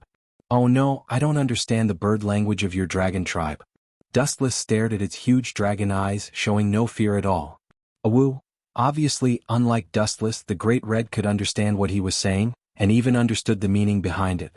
It roared even more angrily, and the deafening sound spread throughout the entire dimensional crevice. Who is this mysterious guy? He's very strong. The dragon squinted its eyes, noticing that Dustless was not affected by its aura. As if nothing had happened, the Great Red's eyes also showed a special color, alertness. Unreasonable guy, trespassing into someone else's territory, and even insulting me with your words. A clear and melodious voice suddenly came, and Dustless was stunned when he heard it. He looked towards the source, and to his surprise, the Great Red's body began to mutate. Its huge body shrunk without any limit, and its 4 limbs and wings were all folded up. Finally, the flower turned into an extraordinary purple girl. This is a female dragon?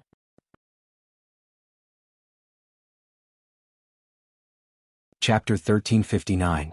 Dustless secretly clicked his tongue. He had once imagined the Great Red turning into a human. After all, if her nemesis, the infinite dragon god Orpheus, could do it, there was no reason why the Great Red could not. What did you call me? Female dragon? The Great Red's face in human form wrinkled as anger flashed across her delicate little face. I have a name too. You can call me the Great Red. The Great Red's human form was exceptionally stunning. Her looks were no less than Rias, Junai, and the others. In fact, the Great Red's unapproachable, goddess-like aura was far superior to the other ladies. Her black hair danced without wind, her purple pupils were like gemstones embedded in her eye sockets, her tall nose bridge was exceptionally cute, and her delicate red lips were like blooming flowers.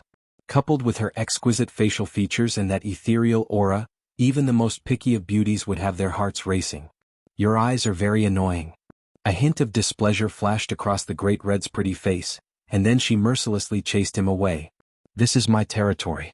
Leave if you don't want to be reduced to ashes. I originally thought that I was shameless and thick-skinned enough, but after hearing your name, I realized that I was simply too weak.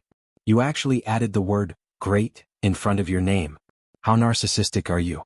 Facing the Great Red's threat, Dustless was not afraid at all. Instead, he taunted her even more. Digging your own grave.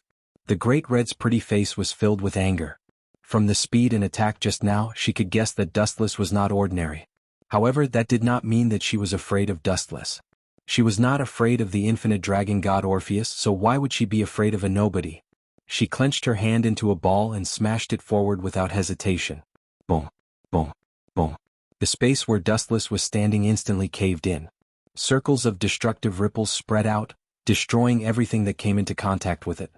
Dustless himself was dismembered at the first moment, turning into countless photons. So weak? Seeing this, the Great Red raised an eyebrow. She stared at the photons that suddenly appeared in front of her and threw out another punch. Boom, boom, boom. The scene was exactly the same as before. At the lower limit of the void, circles of destructive waves spread out, as if the entire dimensional crevice was accompanied by wails of agony. However, the light did not react. Although it was scattered by the Great Red's punch, it still gathered in one place. A lie. You're really heartless. Why are you so ruthless? Is once not enough? Do you want to do it again? The photon rippled with a holy radiance, and then a figure floated out from it. So, unexpectedly, the Great Red ignored Dustless's words and threw another punch. Bang, bang, bang. This time, the force used was even more ferocious. Dustless's body was once again scattered and dismembered. The pieces of his body exploded dozens of meters away. It's useless. I'm the Shining Man. You can kill me with your bare fists. I might have died a few hundred years ago. Dustless's voice came from the void, and then his dismembered body exploded, turning into dense photons. Just like before, they flew in another direction and it seemed like they were going to heal again. What kind of monster is this guy? Immortal and indestructible? Her crystal eyes were filled with doubts. This was the first time the Great Red had seen such an incredible ability. What's your goal? The Great Red raised his fist and asked in a flat tone. Me? It's actually very simple. After being reunited, Dustless said seriously, I want to be a dragon knight. I just want to capture you and make you my mount. It's that simple. Capture me and make me your mount. The Great Red was obviously angered by these words and her body trembled. If you want to take advantage of me and ask for some benefits, I'll let it go. But your condition has exceeded the limit of my tolerance. Instead of letting you continue to be arrogant, I think it's better to let you see my strength first before you speak. The Great Red showed her valiant side. She opened her mouth slightly, and a boundless sea of fire erupted. As expected, all dragons have the habit of spitting fire. Witnessing the oncoming fire shadow, Wuxia couldn't help but frown. He looked around. This exaggerated flame seemed to occupy the entire space of the dimensional crevice. Even the dead world was peeling off layer by layer as if it was melting. No wonder she's invincible. She has unlimited power and it's easy for her to squander it. Dustless nodded slightly. Unlimited power could be said to be her greatest advantage. It's useless for you to be afraid now. The Great Red's eyes that were as calm as still water splashed out huge waves, turning into a rolling sea of fire. The eruption of the fire was even more ferocious and violent. Dustless's body was burning, and even the boundless abyss under his feet was distorted by the heat. However, his main body didn't feel any discomfort at all. This guy. Seeing this, the Great Red frowned and secretly cursed Dustless for being troublesome. His ability was heaven-defying. Even if she had the power to destroy the world, her opponent was an existence that was like air, so what was the use? She couldn't hit him at all. Be my mount. I can bring you to a higher world and step into a higher realm. Dustless had roamed 3 worlds in a row. Including the world before him, he had already roamed 4 worlds. They couldn't compare to Dustless's experience. His vision and mentality were higher. Boy, if someone else told you to be my mount, what would you think? Would you jump into my arms? The Great Red forcefully suppressed her raging fury, and looked at Dustless with hostility. She enunciated every word clearly.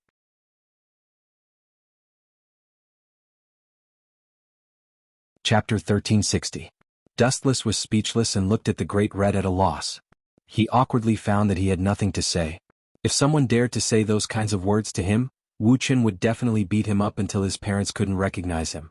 No matter what, there's no hope for negotiation, so, sorry. Speaking of this, Dustless's eyes shone with a piercing cold light.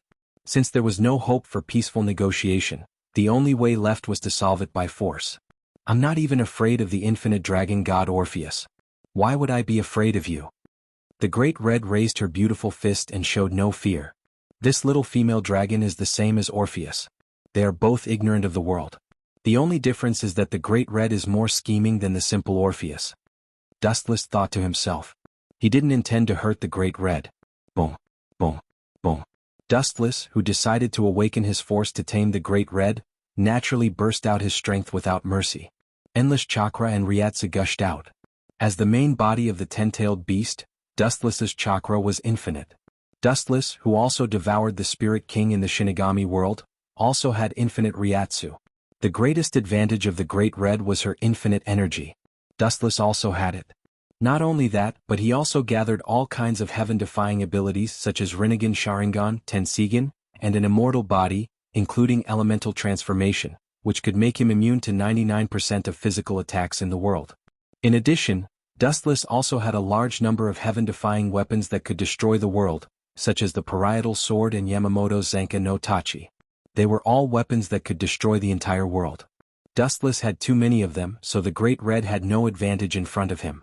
It was the same in all aspects, so it was destined to be defeated and become Dustless Mount. And Dustless himself was gloriously sublimated into a dragon knight. Wanxiang Heaven's Pull. Dustless's hand was like the hand of heaven, shooting out invisible gravitational waves. Gravity? Great Red murmured and frowned. She didn't know why, but when she looked into those purple eyes, she felt extremely uncomfortable. It was as if she had met Orpheus. No, it was as if she had met an old enemy who was stronger than Orpheus. It made it difficult for her to calm down. Trying to defeat me with such a weak gravitational force? The enemies who hated me were killed by me countless years ago. The Great Red wasn't afraid. Using the inertia of gravity, it arrived in front of Dustless in an instant. Its small white fist was filled with explosive power. Bang, bang, bang. The young fist smashed into Dustless's face, but he didn't turn into a photon like before. Instead, he directly penetrated Dustless's head. It was as if he had turned transparent. It's over. Silver, who had activated God's might, said softly as he pointed at the sky.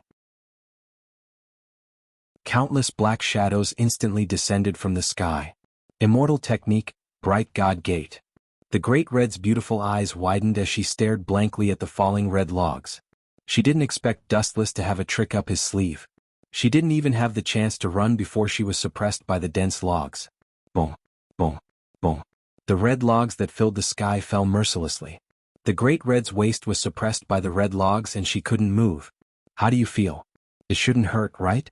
I went easy on you.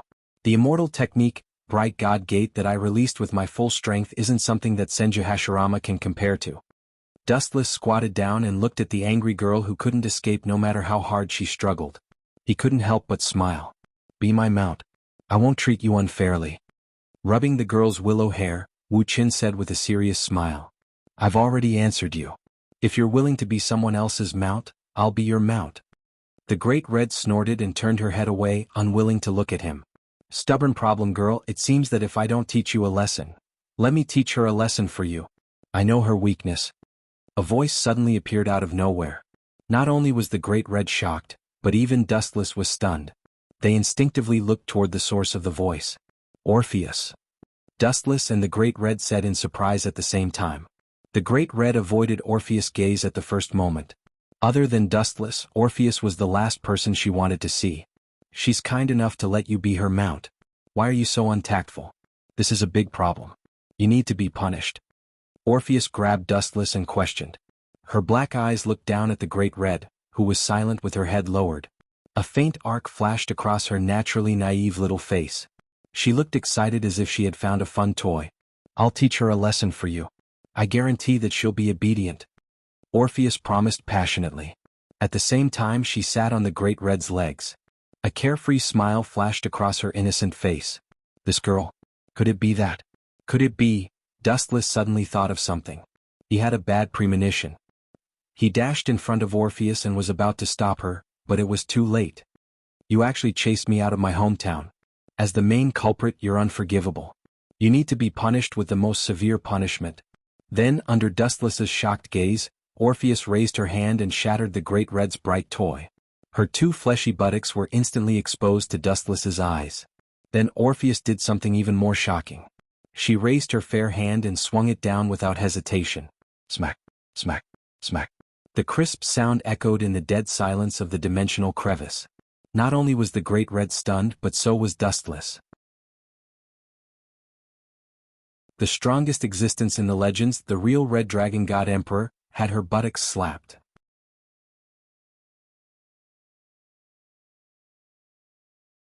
Chapter 1361. Dustless was dumbfounded, and the thoughts in his mind were buzzing. He had already figured out how serious and terrifying this matter was. The Great Red might fly into a rage out of humiliation and start a war with Orpheus.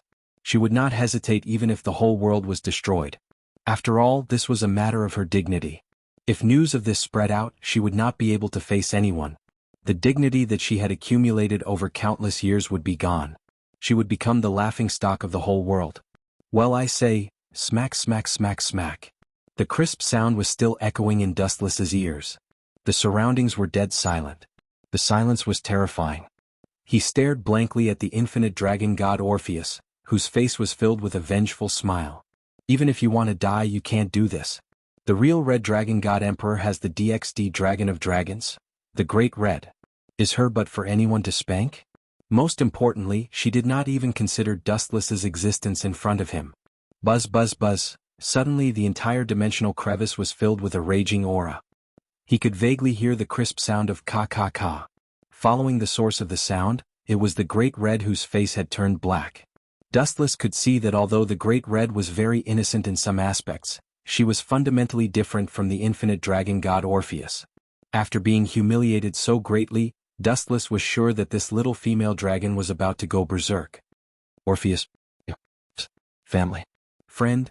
As expected, just as Dustless had guessed, the Great Red turned her head and stared at the infinite dragon god Orpheus, who was sitting on her with a serious expression. She was almost biting out every word. Come over here quickly. Sensing that the Great Red was about to go berserk, Dustless quickly pulled Orpheus over. Before he left, he did not forget to glance at the Great Red's round butt. Don't stop me. I'm teaching her a lesson for you. Orpheus spoke to Dustless in an extremely dissatisfied tone. Teaching her a lesson? You don't have to go so far as to spank her butt. Dustless rubbed his temples in frustration. He was speechless. The infinite dragon god Orpheus spanked the Great Red's butt. This was definitely the most explosive news of the century. Is it wrong? That's what I've seen in the human world. If they don't listen, they'll beat them, infinite dragon god Orpheus said with a confused look. At the same time, she made a fighting posture. So you learned it from an anthropologist? Dustless's mouth twitched when he heard that. He did not know whether to laugh or cry. Orpheus was indeed extremely naive. Ka ka ka. There was an unusual energy fluctuation and a crisp sound. Dustless raised his eyebrows slightly and looked towards the source of the sound. There was an unparalleled energy fluctuation that actually shattered the suppression of the bright god gate. When any living being is enraged, they will explode with even more power than usual. You have truly angered her. The Great Red is really going to reveal her ferocious side. The gigantic crimson dragon spread its wings and soared into the sky. The Great Red unhesitatingly released her true form, once again revealing her true form as a dragon. Her gigantic body blotted out the sky and covered the earth. No matter who it was, they only had one feeling in front of her: insignificant. Help me deal with her. I'll lend you my power and we'll beat her together, Orpheus said in a serious tone. Orpheus said in a serious tone. It seemed that he was not satisfied with the spanking just now and wanted to do it again. Dustless's face darkened. Orpheus obviously wanted to see the world in chaos. As the strongest being in the entire world, the Great Red was spanked by Orpheus, who had once exiled her from the dimensional crevice. This was the greatest humiliation to her. There was another hysterical dragon roar. The violent energy fluctuation came head-on. Dustless and Orpheus' hair stood on end from the wind. Looks like there's no way to negotiate. Staring at the Great Red's scarlet eyes, Dustless's pupils turned rapidly. He could guess that she was currently enraged due to Orpheus' provocation. Dustless's body erupted with high-density chakra. A monster that was even more terrifying than the Great Red appeared. The golden evil light illuminated the entire dimensional crevice. The mighty Tengu helmet and the thick and simple armor were filled with vicissitudes of life. Even though the two long swords were not unsheathed, they were already terrifying. The aura that this giant exuded was even purer than the Great Red's. There was only complete despair. That demonic aura that wanted to destroy the entire world made even Orpheus, who did not know much about the world, treat it differently. So strong. Orpheus spoke softly. At this moment she was standing together with Dustless. They were both in the complete Consusinu. Hence she could clearly sense how strong Consusinu was. Turning her head to look at Dustless, Orpheus blinked and muttered to herself, "No wonder he looked down on my strength. If he had such strength I could have defeated that evil dragon too. Chakra is something that only I can enjoy. I can't lend it to you." Dustless shook his head when he heard that. He did not have the ability like Orpheus to lend his strength to whoever he wanted. Orpheus nodded and did not say much. Her black eyes flashed with a strange light, as if she had made up her mind to make some kind of decision. She had a serious expression on her face. Oao. At the same time the Great Red, who did not believe in superstition, spread her wings and flew high. Her wings flapped vigorously, and a storm that could destroy the world instantly erupted from her body. Any creature that was blown by that whistling wind could be dismembered. Such a weak attack is useless against the complete Consusinu. Facing the Great Red's angry attack, Dustless calmly responded. The complete Consusinu calmly pulled out the golden tachi of light.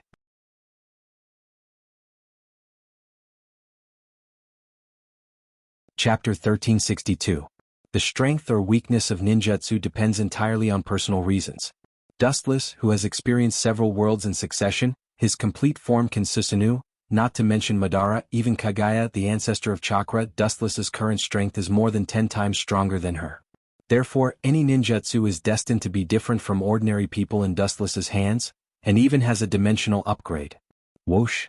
Complete form Consusinu, under the control of Dustless's will, raised the terrifying long sword, and with a gentle wave the storm was easily suppressed. Puchi! The front part of the katana of light swept a golden cold light, and it was unstoppable through the wind and waves. The storm was easily defeated, and the dead silent dimensional crack was restored to normal again. Whoosh! Not only that, the golden cold light rushed toward the huge body of the Great Red at an extremely fast speed. What a terrifying edge! Seeing this, the huge dragon eyes of the Great Red suddenly shrank, and a rare flash of fear flashed in her eyes, and immediately flapped her wings and turned away decisively. This pervert is too dangerous.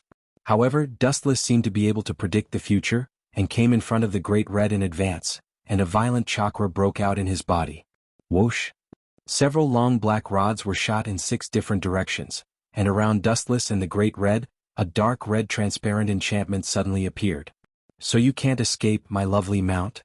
Dustless smiled and immediately shouted, 6 red yang formation. In a narrow space, Dustless's complete form Consusinu and the Great Red were facing each other, and he and the Great Red were sealed in a certain range of space. He is strong and all kinds of strange and powerful moves are stronger. I don't even have an advantage in all aspects.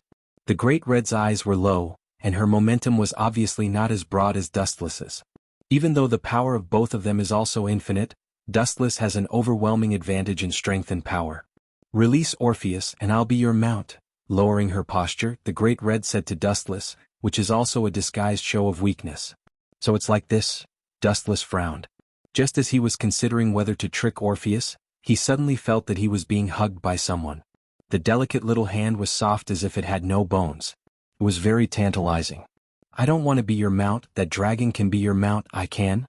At the thought of this, the naturally naive Orpheus paused. After thinking for a while, he said, "I can be yours just like you and Gilifia Lucifergus. You can touch me as you wish." F***ck, what the F***ck, you peeked at me? Wu Qin, who was the first to react, didn't have a happy expression on his face. Instead, he had a gloomy and sad expression on his face. What a tragedy it was to be peeked at while having sex. Was I too engrossed to notice Orpheus' existence? Dustless's face darkened, and 100,000 F***ck army jumped around in his heart. "You." The Great Red was angry and hot air came out of her huge nostrils. She opened her big mouth and breathed out a deadly wave of fire at the complete form Consisunu's head. Orpheus is too shameless. Again? What kind of deep hatred is there between these two female dragons? Also Orpheus' appearance. Dustless glanced at Orpheus with a complicated expression, and saw that her eyes were full of light, and her hands were rubbing each other, as if she wanted to experience the feeling of the Great Red's perky butt. She's incurable. Dustless shook his head and looked at the incoming fire pillar calmly. He raised his right hand calmly, and a destructive ball condensed in front of his thumb. Ka. With the energy ball in Dustless's hand as the center, the surrounding void twisted rapidly, and a vortex appeared. This energy ball was like the mouth of a deep-sea spring, swallowing the surrounding space. The infinite dragon god Orpheus and the Great Red's eyes were attracted to it at the same time. This guy, the Great Red, was extremely depressed, and she could not help but complain in her heart, how many moves does he have that can tear or even shatter space? When he invaded the dimensional crevice just now, it seemed like he tore it apart with brute force. The Great Red felt very aggrieved. She had not done anything that offended the heavens, so why did the heavens send such a great demon to go against her? So powerful. Orpheus blinked her eyes, and she was a little more curious about Dustless's strength, origin, and identity. Wuxia's flash. As Dustless's voice fell, the golden energy ball stood out, and the moment it shot out, the light became countless times bigger. Boom boom boom, the golden light of destruction shattered the flame attack of the Great Red in an almost invincible manner, and the flames were shattered like raindrops by the void flash. Although it's called Wuxia's flash, under my unlimited infusion of Ryatsu, its power has been sublimated, and the essence of the void flash has transformed, and the power of Wuxia's flash is completely different. Dustless muttered to himself in an extremely calm tone. At the same time, he also realized that it was impossible to make the Great Red give up, and he could only temporarily control her by means of genjutsu. In this way, this boring farce would come to an end. The Rinnegan Sharingan stared at the eyes of the Great Red, emitting strange ripples, and the 9 Tomo also trembled, and the consciousness of the Great Red was quickly swallowed.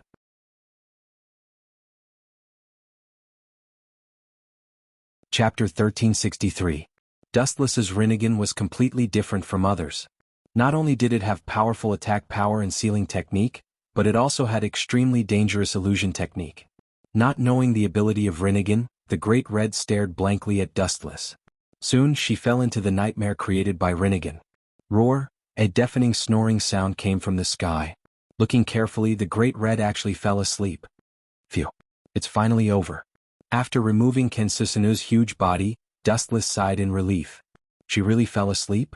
Orpheus stared at the Great Red's huge body and looked left and right. After seeing that she really fell asleep, she landed on her body without any warning. Could it be? Suddenly remembering Orpheus's strange behavior, Dustless's eyes twitched. He vaguely guessed what she was going to do and looked at Orpheus with a pained expression. Clap clap clap clap. Sure enough, after a while, a familiar sound came. Orpheus sat on the enormous body of the Great Red, waving her slim arms and beating the scales on the Great Red's body rhythmically. This guy. Seeing such a scene, Dustless didn't know whether to laugh or cry. He had a clearer understanding of Orpheus's weirdness. In the dimensional crevice, there was no passage of time. Everything was still. After an unknown amount of time, the Great Red opened her eyes. Strange. Why did I become a human again? The Great Red muttered in confusion. Dustless sat in front of her with his back facing the Great Red. Just as he was about to ask something, she suddenly felt itchy on her butt. It was slightly swollen and slightly painful. Clap clap clap clap. The infinite dragon god Orpheus slapped the Great Red's butt with all her might. While slapping the corner of her mouth, she muttered, "In the human world, when a child makes a mistake, their parents will hit him like this. You evil dragon are so bad, I will definitely teach you a lesson." Seeing this, the Great Red almost spat out a mouthful of blood. He hurriedly turned around and kicked the infinite dragon god Orpheus away. I tried to stop her, but it was useless. Dustless shrugged as if it had nothing to do with him, and pushed all the responsibility to Orpheus. It was not hard to see that the swollen buttocks of the Great One were all thanks to Orpheus. In Orpheus' words, "Who asked her to expel me from my hometown? This is my return. You too." Hearing this, Great Red flew into a rage. She clenched her fists tightly. She wanted to beat up Dustless, but she couldn't muster up the courage to do so. Dustless used his illusion again, and then Orpheus. The Great Red was incomparably gloomy. He secretly cursed his bad luck in his previous life to have met two such strange jinxes in his next life. In any case, there's no need to be enemies with me. You have already become my spiritual beast. Dustless's shocking words caused Great Red's heart to turn cold. In your dreams. Great Red's beautiful face was filled with anger, and her watery eyes were filled with refusal and resistance. Hee. Hearing this, Dustless just smiled casually and then said mercilessly, when you were asleep I had already used Reincarnation Sharingan to control you and complete the spiritual beast's title. It's useless to resist. Hearing this, Great Red's heart became even more dead and was filled with despair. You shouldn't be a person of this world. Such a strong existence like you is simply what? Simply violating the rules of this world? Dustless interrupted Great Red and asked. As you said, I am indeed not a native of this world. Dustless was about to emit light, and his deep eyes seemed to be able to see through space. The universe is vast and boundless. This world is just an insignificant lonely boat among the countless worlds. To be honest, I have already experienced 3 worlds in a row. But unfortunately, perhaps because of my bad temper, those 3 worlds were destroyed by me in the end. I hope this world is not like that. Dustless quickly added. It's time to go back. Standing up and stretching his body, Dustless's eyes that were still went berserk once again. Divine might. Ka. The void was torn apart by an unknown force and a huge black hole appeared. Both Orpheus and Great Red could feel that the other side of the black hole was the underworld. Such a strange move. Where did he get so many of them? Great Red was speechless and her tone was sour. There was even a hint of envy in her gem-like eyes. As a member of the dragon race, she seemed to only have those few moves. Compared to Wuxia, she was extremely poor and pedantic. Feel free to go wherever you want. Anyway, when I summon you, you can just come out. Dustless said faintly. Just as he was about to step into the black hole, a spirit blocked his way. There shouldn't be any grudges between us, right, Infinite Dragon God Orpheus? Dustless frowned as he looked at the naturally naive girl in front of him, puzzled. Of course there is.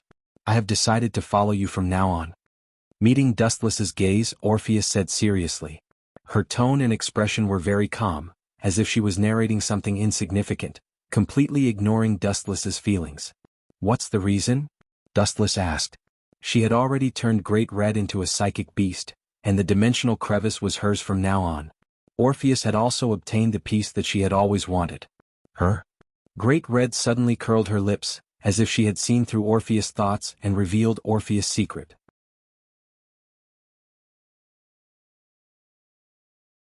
Chapter 1364. Dustless suddenly felt that these 2 little female dragons were extremely interesting. He blinked his eyes and asked, according to my personal guess, the relationship between the 2 of you seems to be unusual. Is there some kind of connection? The infinite dragon god Orpheus and the Great Red lowered their heads at the same time. In fact, when Orpheus was chased out of the dimensional crevice, Dustless was extremely curious. This was because the strength of the 2 dragon gods was almost the same. If they fought, it might cause the world to collapse. It was impossible for the Great Red to chase Orpheus away with brute force unless she risked the danger of the entire world being destroyed. Of course, there was another possibility. Perhaps Orpheus had deliberately left the dimensional crevice. According to Dustless's guess, although the possibility of this was extremely small, it was the most logical. I've been in the dimensional crevice for too long. I just wanted to see the outside world, but you evil dragon took advantage of the situation to rob my hometown and... Your hometown? Nonsense. You and I were born in the same period. You don't have the right to monopolize the dimensional crevice. The name of the infinite dragon god Orpheus is also not written in the dimensional crevice. You're talking nonsense. Bullsh*t. Orpheus, who had transformed into a human, and the Great Red were spitting at each other. They were fighting until their faces were red. Dustless didn't know whether to laugh or cry as he looked at the 2 dragon gods who had entered a catfight mode.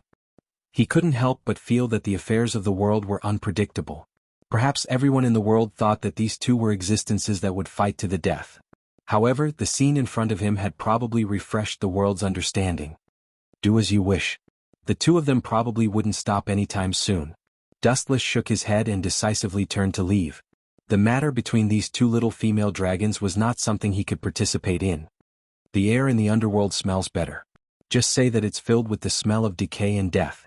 Looking down at the blue sky under his feet, The densely packed cities were especially small, like grains of sand. Whoosh whoosh whoosh. Dustless's body swept out thousands of gorgeous rays of light, and then he disappeared. He charged straight toward the territory of the Gimli family. At this moment, the other side was in the midst of public discussion. You're saying that the guy called Dustless crippled Loki and his pet Fenrir?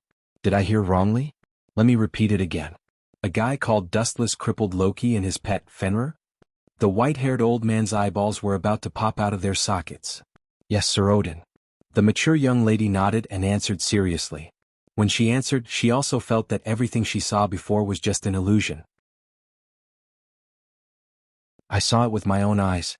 I saw Dustless defeat Lord Loki. Lord Loki and Fenrir were both half dead, especially Fenrir. It's doubtful if she can survive. Losvia pursed her lips and answered seriously. What kind of monster is it? It's already a miracle for a person to be able to survive when facing Luo Shen and the god-killing wolf Fenrir alone. He was almost killed by Loki and Fenrir. What kind of monster is that? From what you said, he can use skills with light. Could he be Jehovah? The old muddle-headed Odin said in disbelief. The crowd stared with their eyes and mouths agape. Their breathing grew heavier. The head of the Supernatural Research Lab, Lias Gemengli, Junai Himejima, Kitten, Genova, and the others were all there. There was also Gilifia, Lias' mother, Vaini Lana, Demon King Sizax, and 2 other Demon Kings. If it's that guy. It sounds exaggerated and unbelievable, but one thing is for sure. He's the only one who can do such a thing. The fallen angel governor, Asashel, who had witnessed Dustless's strength, said. He frowned and recalled, Dustless beat the White Dragon Emperor who was in Tyrannosaurus mode as easily as bullying a child. I personally think it's possible that he could beat Loki and Fenrir so badly. I think so too. He's very strong. Vaini Lana, who was Lias' mother, said with a smile in her eyes, after all, he's Lias' fiancé. It's necessary for him to be able to beat a god. Similarly, this is also the basic requirement for being my lover. Vaini Lana added in her heart. However, some were happy and some were sad. Some were happy and some were depressed. That pervert can't really be the main god of the angels, right? The demon king Seraphil, who was currently the Leviathan, said gloomily. She was once forcefully pushed down by Dustless and almost couldn't get up for a few days. This matter had become a knot in her heart. In her heart, she had already labeled Dustless as a must-kill. Now that he was so strong, how could Seraphil endure it? How could she take revenge in the future? Could it be that she could just let it go and watch Dustless show off in front of her? Absolutely not. All in all, let's talk about Dustless later. For now, let's sign a peace agreement, Lord Odin. The sharp-eyed topic showed signs of derailing. Sizax had to talk about business again. Compared to the alliance of several parties, this was a trivial matter. That's true. Odin nodded. Just as he was about to agree, an untimely sharp voice came. Old thief Odin, I didn't agree. Who allowed you to sign such a boring agreement? I firmly refuse to sign such an agreement. A blue light appeared in the space and a huge magic circle appeared. A man with a cold and gloomy expression stepped out of it. Loki? Everyone frowned, but when they saw Loki who was covered in injuries, they laughed.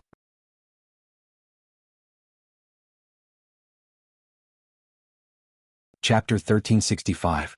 It was no wonder that everyone was laughing. Loki was covered in wounds, his face was swollen, and there were even bandages on some parts of his body. This kind of situation was normal for a human, but if the other party was a god, it was too funny. At the same time, everyone understood that Losvias was telling the truth. Loki's injuries were proof that the culprit was Dustless. Humph, how dare you guys laugh at me? Loki was furious. That hearty laughter was like a slap to his old face. It stung. Idiot, if you go back now, I'll let bygones be bygones, Odin said in a powerful tone. As the main god of Norse mythology, Odin had the right to be arrogant. Although he was old, his strength was undeniable. Let bygones be bygones? How arrogant. I'll hold you accountable. Loki sneered. He was not afraid of Odin at all. Seems like it's more lively than I thought. A frivolous tone was heard. Then, in the center of the hall, a large amount of light came from all directions. Dustless's body was faintly discernible. Gemenu? Why are you still alive? Loki's expression changed drastically. At the same time, he instinctively took a step back. He thought Dustless was dead. That's why he came to cause trouble. I didn't expect this unkillable cockroach to still be so popular. Could it be that the most powerful existence in the legends, the Great Red, is no match for this D*MN bastard. When he thought of this, Loki's heart trembled. Swoosh swoosh swoosh. Dense magic bullets shot out from Loki's hand. His target was the golden light. Boom boom boom. Loud explosions followed. Dustless, who had been compressed into his human form, was inevitably blown to pieces. You bastard. The girls from the paranormal research department glared at him. Although they were sure that the godlike Dustless would not be killed, Loki was despicable. It was despicable for him to want to kill Dustless before he could transform. It was against the will of a god. However, Loki himself didn't care. The dignity of a god was no longer important to him. As long as he could get rid of this eyesore who had a deep hatred for him, dignity wasn't important. Everyone attacked together. Riaz looked around with her beautiful eyes. The members of the paranormal research department were showing off their prowess. They had gone through a lot of training during this period and their strength had increased greatly. Lei Guang. Whoosh, whoosh, whoosh, whoosh. The dazzling magic attacks all landed on Loki's body, but he was completely fine. In the face of the endless attacks, he did not dodge or evade. He only relied on the hardness of his body to withstand the insignificant attacks with a calm expression. I'm a god. You bunch of small fries want to hurt me? Do you think this is a comedy movie? How vulgar. Loki sneered disdainfully. His face was full of arrogance and he was extremely arrogant. They can't, but what about me? Dustless's cold voice resounded behind Loki. He suddenly turned around and attacked Loki with a cold and merciless kick. Loki's body was immediately sent flying. The villa used for the gathering was even penetrated. You're just a loser and you still dare to be so arrogant. Even if you want to cause trouble, you should know who you are. Dustless stared at Loki, who was kicked away, and suddenly suspected that this guy's head was broken. Last time he let him go because he was chasing the Great Red. He thought that this guy could recognize his strength, but he didn't expect that this guy dared to take the initiative to provoke him. I'm thinking, what would happen if a god was killed? Dustless asked lightly. His words made everyone's expression change drastically. Even Syzax, who had been silent all this time, frowned slightly. Gulp, that's amazing. I didn't misjudge him. The offspring with him must be much better than Syzax and Riaz. Venerana's eyes were filled with lust, and her whole body exuded a seductive aura. Dustless showed his prowess and sent Loki, who was known as a god, flying with a kick. It was unforgettable. It was as if by following the man in front of her, the whole world was in her hands. At the same time, Seraph's heart was broken into pieces. She knew that it was impossible for her to take revenge. Loki was kicked to the point where he couldn't even tell his direction. If it were her, she wouldn't be much stronger. You be asterisk starred. What happened to my mouth? Loki's old face twitched violently. He found that he couldn't even speak clearly. It was as if someone had stuffed something in his throat. It was extremely difficult to call out Dustless's name. Idiot, haven't you realized yet? Your face is crooked from my kick. Ignoring Loki's hateful eyes that wanted to eat him alive, Dustless explained while mocking him. Don't worry, at most you can't speak clearly. You can still eat. You won't starve to death. Pfft. Hearing that, Riaz and the others couldn't help but laugh out loud. Their seductive looks hooked the worm in Dustless's stomach. His eyes gleamed as he stared at the group of beautiful women. I'm engaged to Riaz. I've already gotten her old lover, Venerana, and her sister-in-law, Gulifia. It would be a waste to leave her, the first wife, alone. With a decision in his mind, Dustless planned to take away Riaz's most precious thing after he dealt with Loki. They were already engaged anyway, and it wouldn't matter if their relationship took another step forward.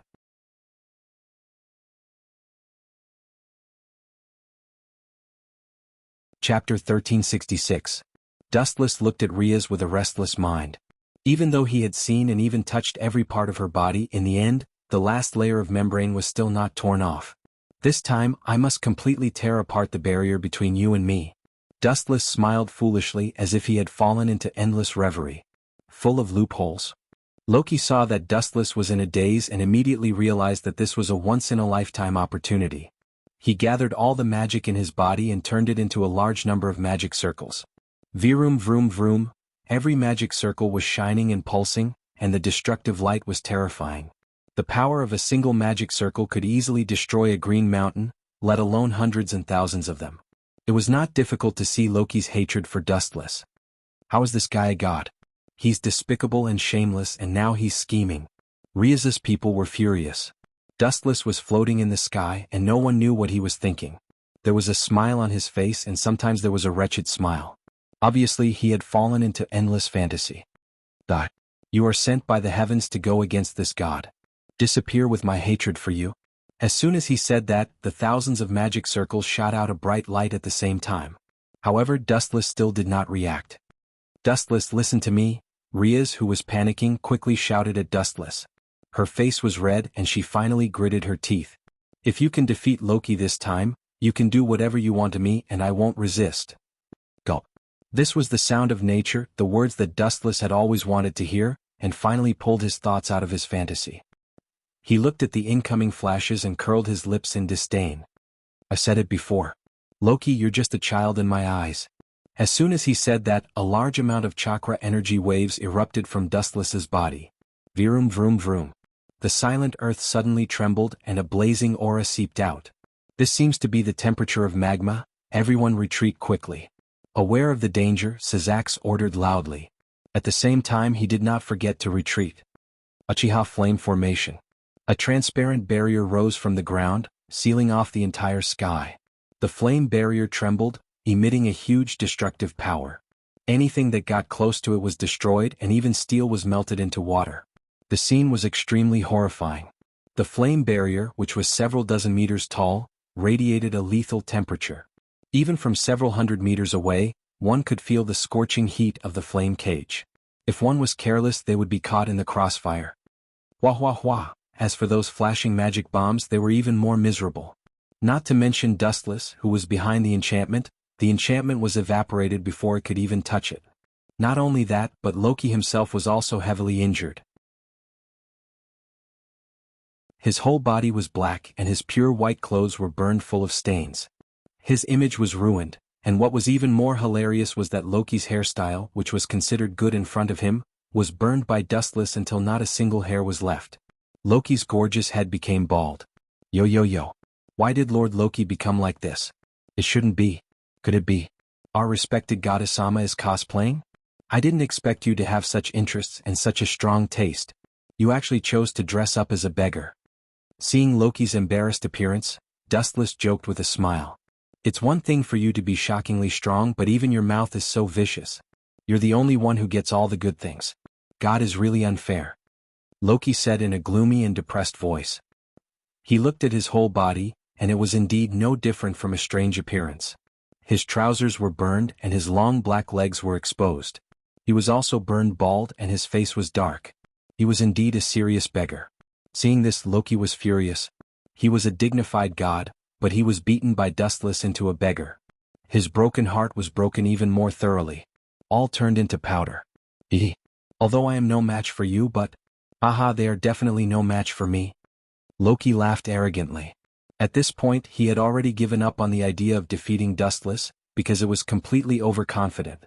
There was no other way but to humiliate himself. So Loki set his sights on Riaz and the others. If he couldn't defeat the big one, he could bully the small one. This bastard has disgraced the Norse gods. Seeing this, Odin was so angry that his old face turned green. He had never seen a god as despicable as Loki, and he understood Loki's glowing eyes the best. He can't defeat Dustless, so he chose to attack his fiancée. What a despicable method. Asashel and the others frowned. They were extremely disgusted by the evil god Loki. This bastard was too shameless. Damn it! Dustless naturally noticed Loki's abnormality at the first moment, and his eyes were filled with murderous intent. Your opponent is not me, now it's a different person. Loki smiled mysteriously, and then he snapped his fingers very calmly. The bright sky suddenly turned dark, and a big silver wolf descended from the sky, opening his stinky mouth to bite Dustless. My opponent is Riaz Jimenez and the others, and your opponent is Fenrir.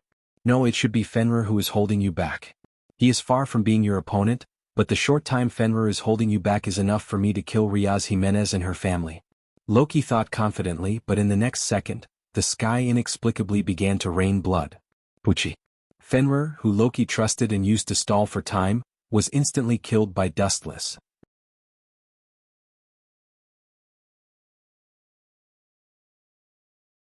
Chapter 1367. Blood was raining down from the sky, and the stench spread to every corner of the sky. Everyone looked at Fenrir, who was lying on the ground in disbelief. Fenrir, who had once swallowed a deity, was now killed by an exaggerated sword strike. Just how abnormal was Dustless' original body? This was not tofu that could be cut open in an instant. This was a god. A hungry wolf that had once swallowed a god. And it was such a deity that had devoured a deity, but now he was actually killed by Dustless in such an easy manner. That casual and simple appearance gave people the illusion that he was violently beating up a child. It was simply unbelievable. Unforgivable. Loki was dumbfounded. Fenrir's body that had been split into two did not scare him away. Instead, it made Loki's heart ache. He clenched his teeth so hard that they were broken. "You have to be buried with Fenrir, you damn bastard!" Loki roared like a psychopath. His words revealed a hysterical brutality. This ferocious beast was completely enraged by Dustless's cruel means. His partner that he had spent all his time with was split into two.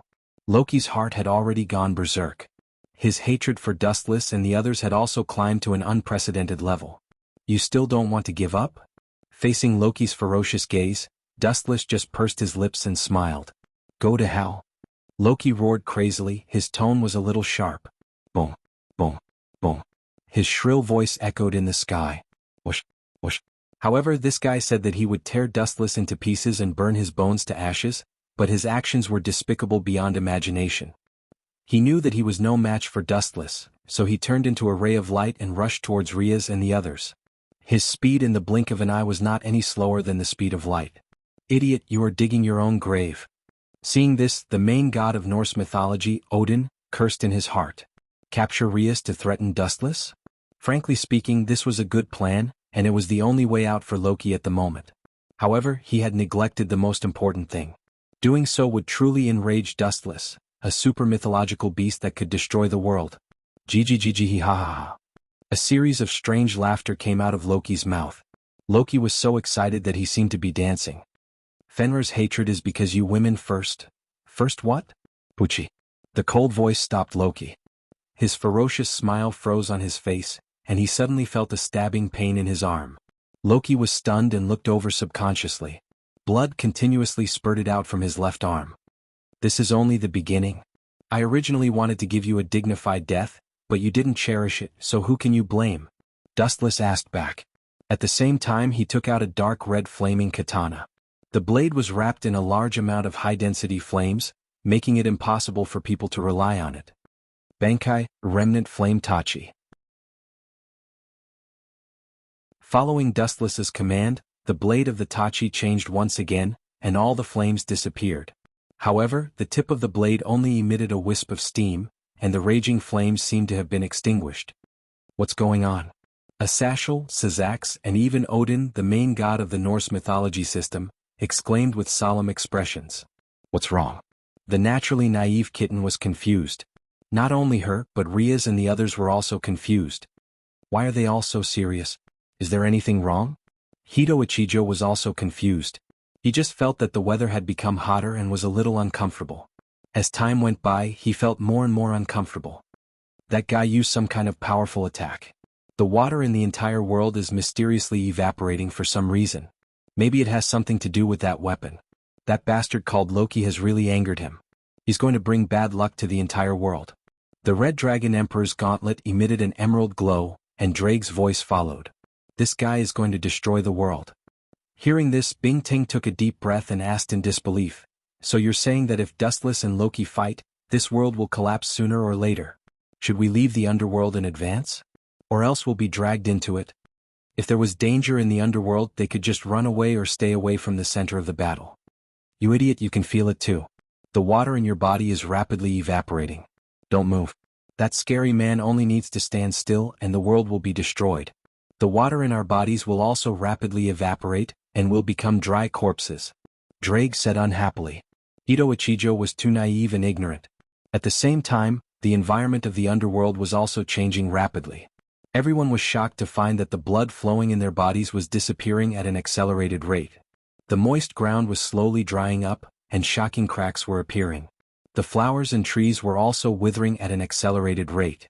The entire world was shrouded in a shadow. Some people even found out that they could slowly die before they could even figure out their enemy. Wu Chen's original body stood quietly in the void, holding the Zanka no Tachi in his hand. He didn't need to make any extra movements. Sooner or later, all the water in the world would evaporate, and the underworld might be completely destroyed. Loki was also terrified. He used Dustless as an example. Recently, he had felt the sharpness of Zanka no Tachi the most. The ugly charred blade could not be touched or one would be burned alive. For a moment he even forgot about the pain of losing his arm.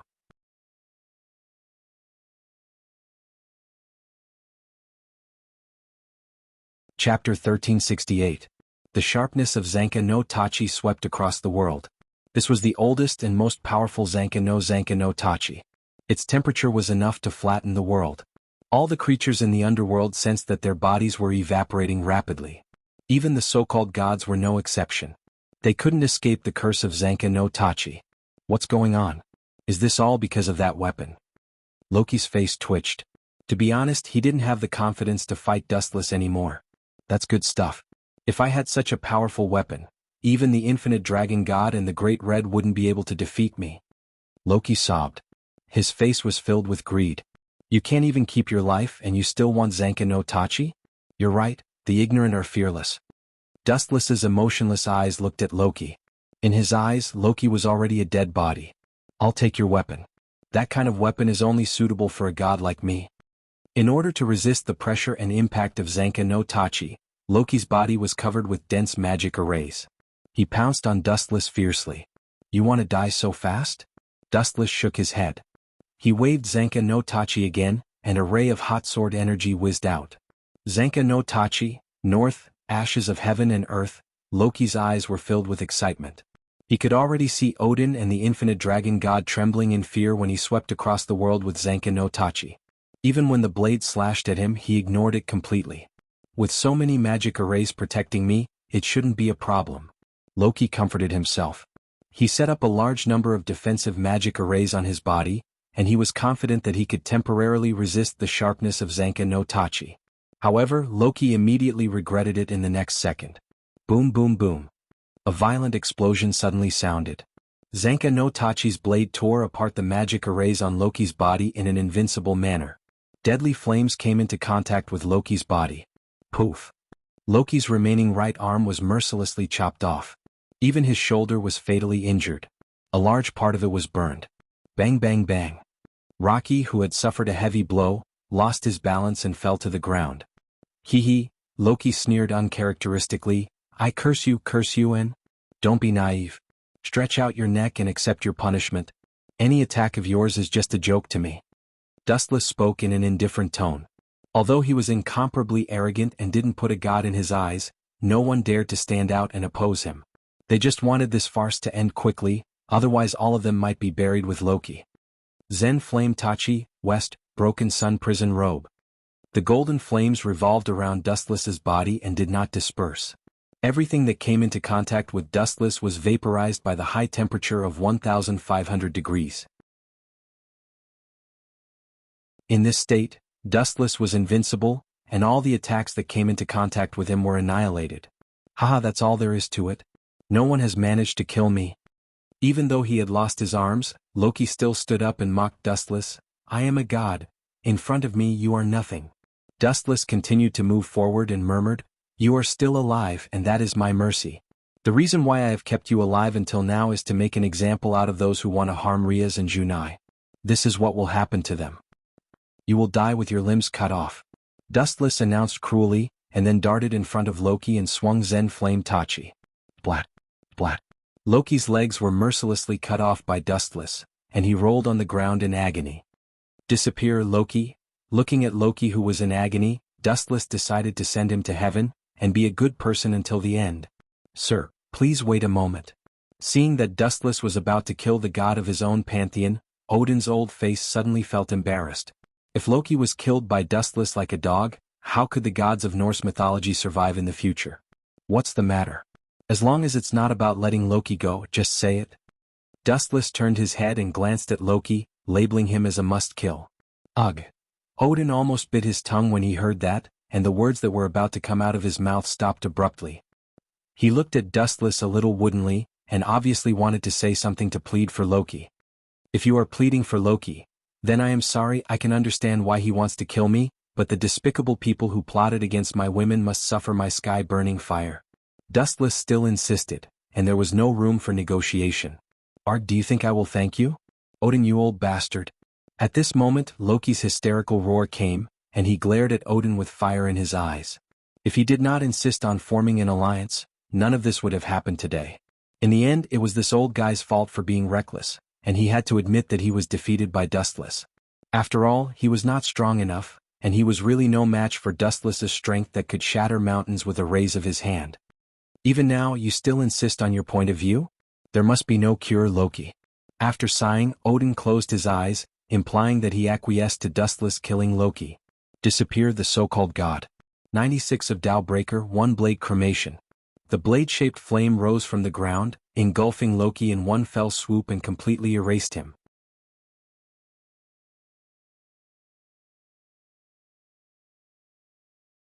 Chapter 1369.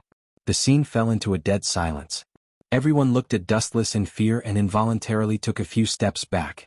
It was not that they were cowards, but this guy was just too brutal. He killed a god just like that. His swift and decisive means shocked everyone. Especially after Dustless showed his original appearance with Zenka no Tachi, everyone was afraid and in awe of him. Compared to Dustless, who was a superhuman with a cheat code, demons and gods were nothing. Let's end this here. Let's all get along in the future. Odin smiled, but it looked a little forced. Well, it was true. A god of the Norse mythology system was killed right in front of him. He was indeed embarrassed.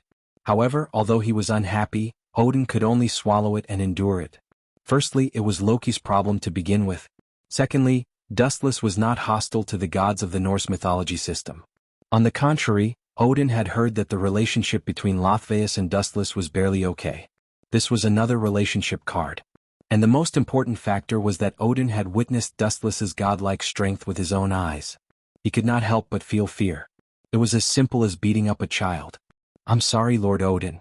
I didn't expect this banquet to turn out like this. Syzax walked over with an apologetic look. Was he really wrong? Of course not. He was just trying to make Loki feel better. After all, a Norse god had just died. No need to care. Loki deserved it. Odin waved his hand. Syzax did not need to care about such a small matter. At the same time, he insisted, let's sign the alliance agreement soon. Everyone must work together to deal with the threat of Calamity Mass. Deal with Calamity Mass? Hearing this, Dustless looked at Odin with interest. These words were equivalent to going against him. After all, whether it was the infinite dragon god Orpheus or the Great Red, they were all on Dustless's side. Now they were all in the same trench. Forget it, a great person will not hold a grudge against a petty person like you. I won't lower myself to your level. Dustless did not say anything. He walked leisurely toward Riaz and the others, ignoring the prying eyes of others. The next morning.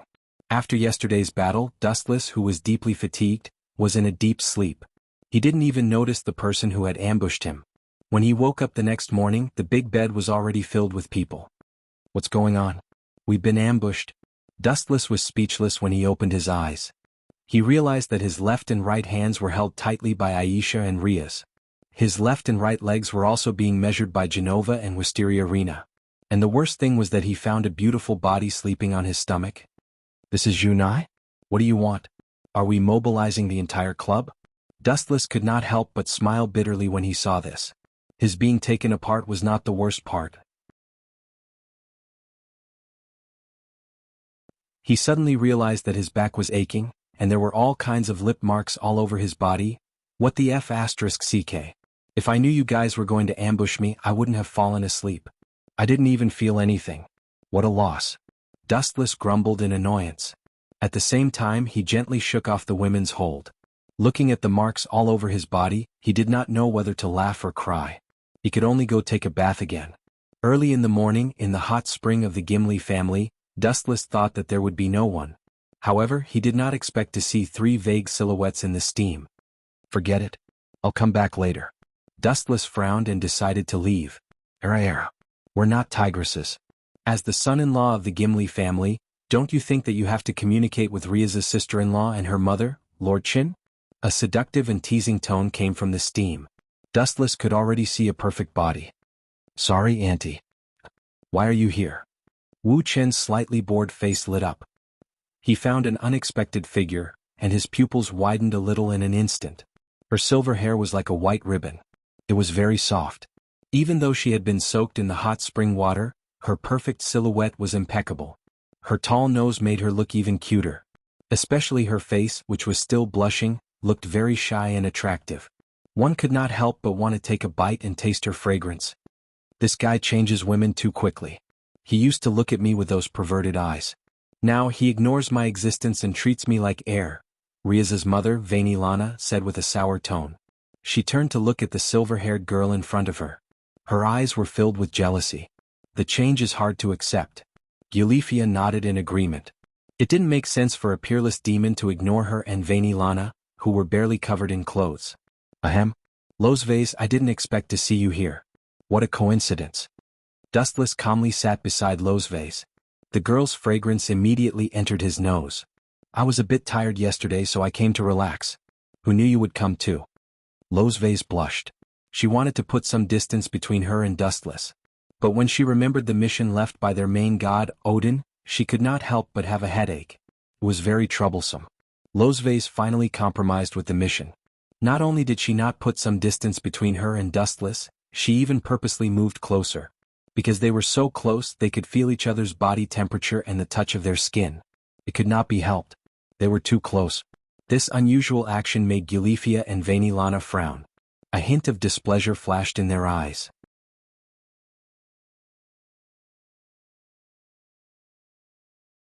Chapter 1370. Latvia's face blushed like a ripe apple. Her body was still filled with a seductive fragrance. She seemed to have noticed the invisible hostility from Vainilana and Eulifia.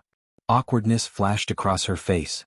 He inwardly exclaimed, Sir Odin, the missions you give aren't easy to complete. A few hours ago in Odin's room, the Norse main god Odin was sitting in front of the window. The bright sun shone on him. It was warm and comfortable. He was enjoying his tea. Standing beside him was none other than Rose Vyase. What do you think of dustless Latvia? After a while, Odin opened his turbid eyes and stared at Latvia's face for a few seconds. Him? Hearing this, Lothwise could not help but frown deeply. She said bluntly, he's not bad and he's very strong. The only flaw is that he has too many women. Too many women? That's not a problem. That's the privilege of the strong. Odin said disapprovingly. In his eyes this was not a flaw. It was just a small matter. Everyone loved beauty. The only thing that people didn't dare to compliment was that Wu Chen's heart was a little too broad. If all the women gathered together, they could form a reinforced company.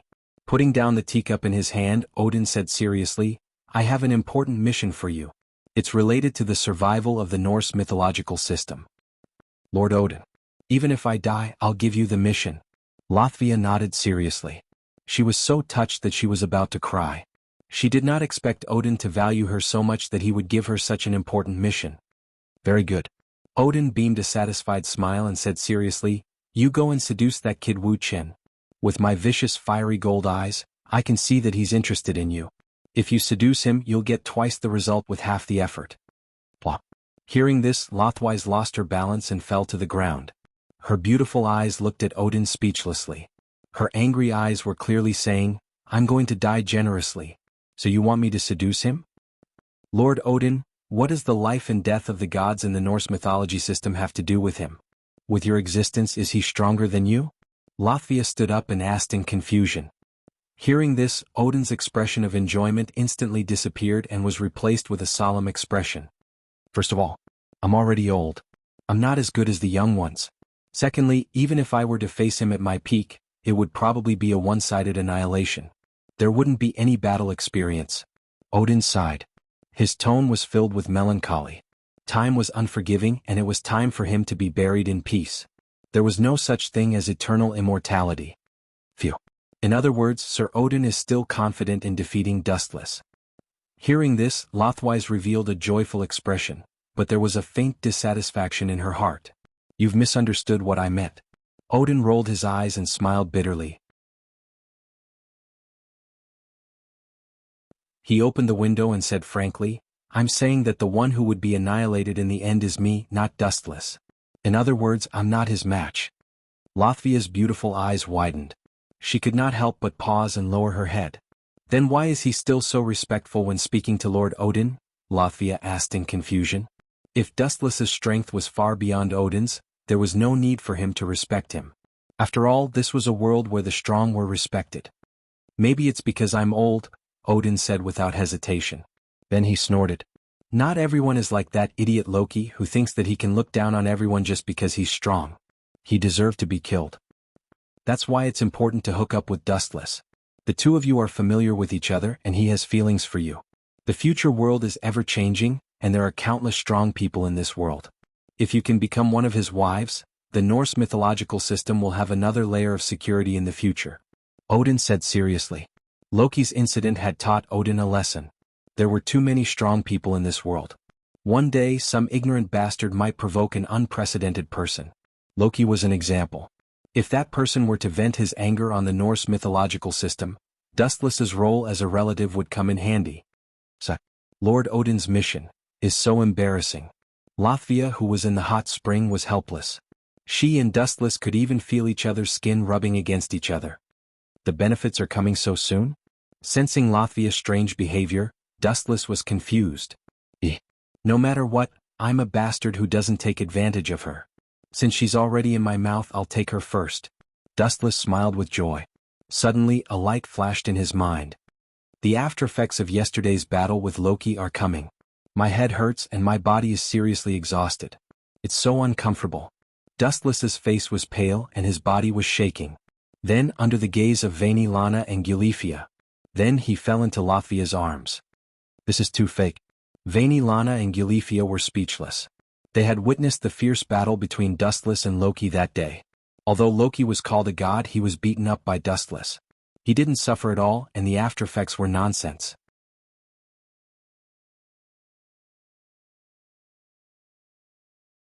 Chapter 1371. Hearing that, Dustless smiled and did not say anything, lying comfortably in Latvia's arms. Ayaya. Really, that bastard Loki really hit me hard. My body is still sore. The gods of your Norse mythology system are really strong. Dustless complained as he gently rubbed his sore arms and made a painful expression. His eyes rolled around Latvia and finally, a sly expression flashed across his face. Staring at Latvia's dark red cheeks, Dustless deliberately laid in her arms and rubbed against her. Aya! Losvia exclaimed. The towel she used to cover the important parts of her body had been knocked off by Dustless's tumbling. Her body was exposed. Even so, remembering Odin's order, Latvia did not push Dustless away. This guy must be doing it on purpose. He was obviously suppressing Loki, and Loki, who is far away in the underworld, is crying in the toilet. Latvia was helpless. Remembering Odin's order, she could only let it be. She was doing this for the gods of the Norse mythology system. Not only that, but Latvia's delicate hands were also circling around Dustless, taking the initiative to massage his shoulders. She looked like a pretty girl from a humble family, making people want to take pity on her. This bastard. Forgetting his old love when he has a new one, Venlana complained. Doesn't she know that I'm her mother-in-law? Venilana complained, her tone filled with jealousy. Doesn't she know that I'm her mother-in-law? How dare he do it with other people in front of me? Arrogant guy, I must tell Rias to punish you. Although her words sounded nice, Venlana was actually helpless. She could only protest verbally. She believed that Rias was also helpless against Dustless's personality. It was impossible to tame this kind of person. That old guy Odin should have said something to you, right? Dustless, who was lying in Latvia's arms, opened his eyes and looked into her clear eyes. His bright eyes seemed to be able to see through everyone's thoughts. I want to hand it over to Lord Odin. Losvia grabbed a handful of silver and said bluntly, Lord Odin did want to hand me over to you? At this point, Latvia stared at Dustless with a slightly nervous expression. Alai. Another one who wants to marry me? Dustless made a distressed expression. He understood Odin's thoughts. Humans were like this. Once they were strong, they would be coveted by everyone. What are your plans? Rejected? Lothwise asked. Of course not. Our relationship is so close. How could I let you go to that rotten old man Odin's place to suffer? Dustless put on a don't worry expression and said with bad intentions. However, having more people means more mouths to feed. Our family's expenses have long been seriously over the limit. When the time comes, I might be forced to work outside by Junai. As the initiator, shouldn't you compensate me now?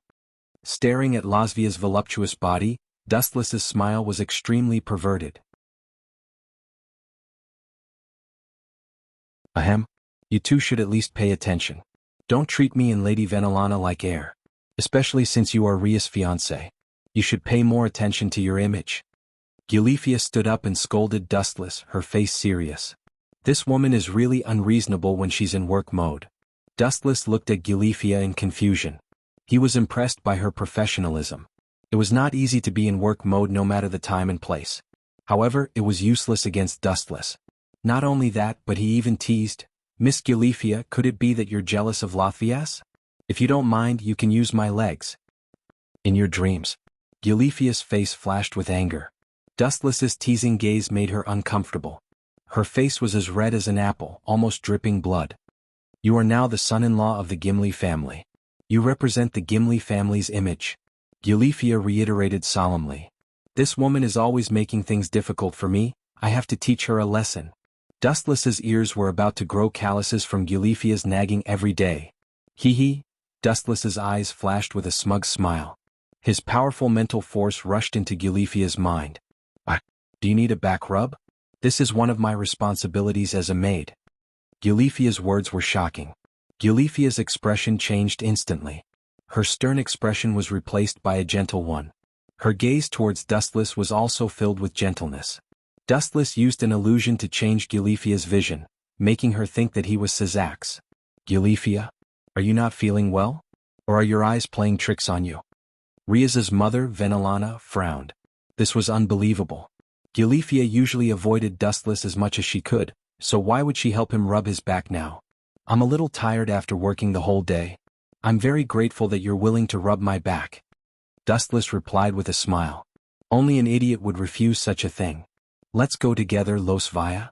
Ignoring her panic, Dustless hugged her without warning and whispered, Gulifia wants to rub my back, but I'm used to lying on my stomach.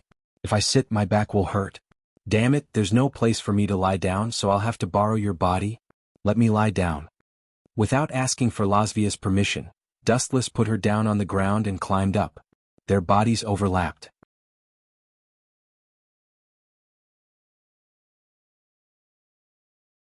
Chapter 1372.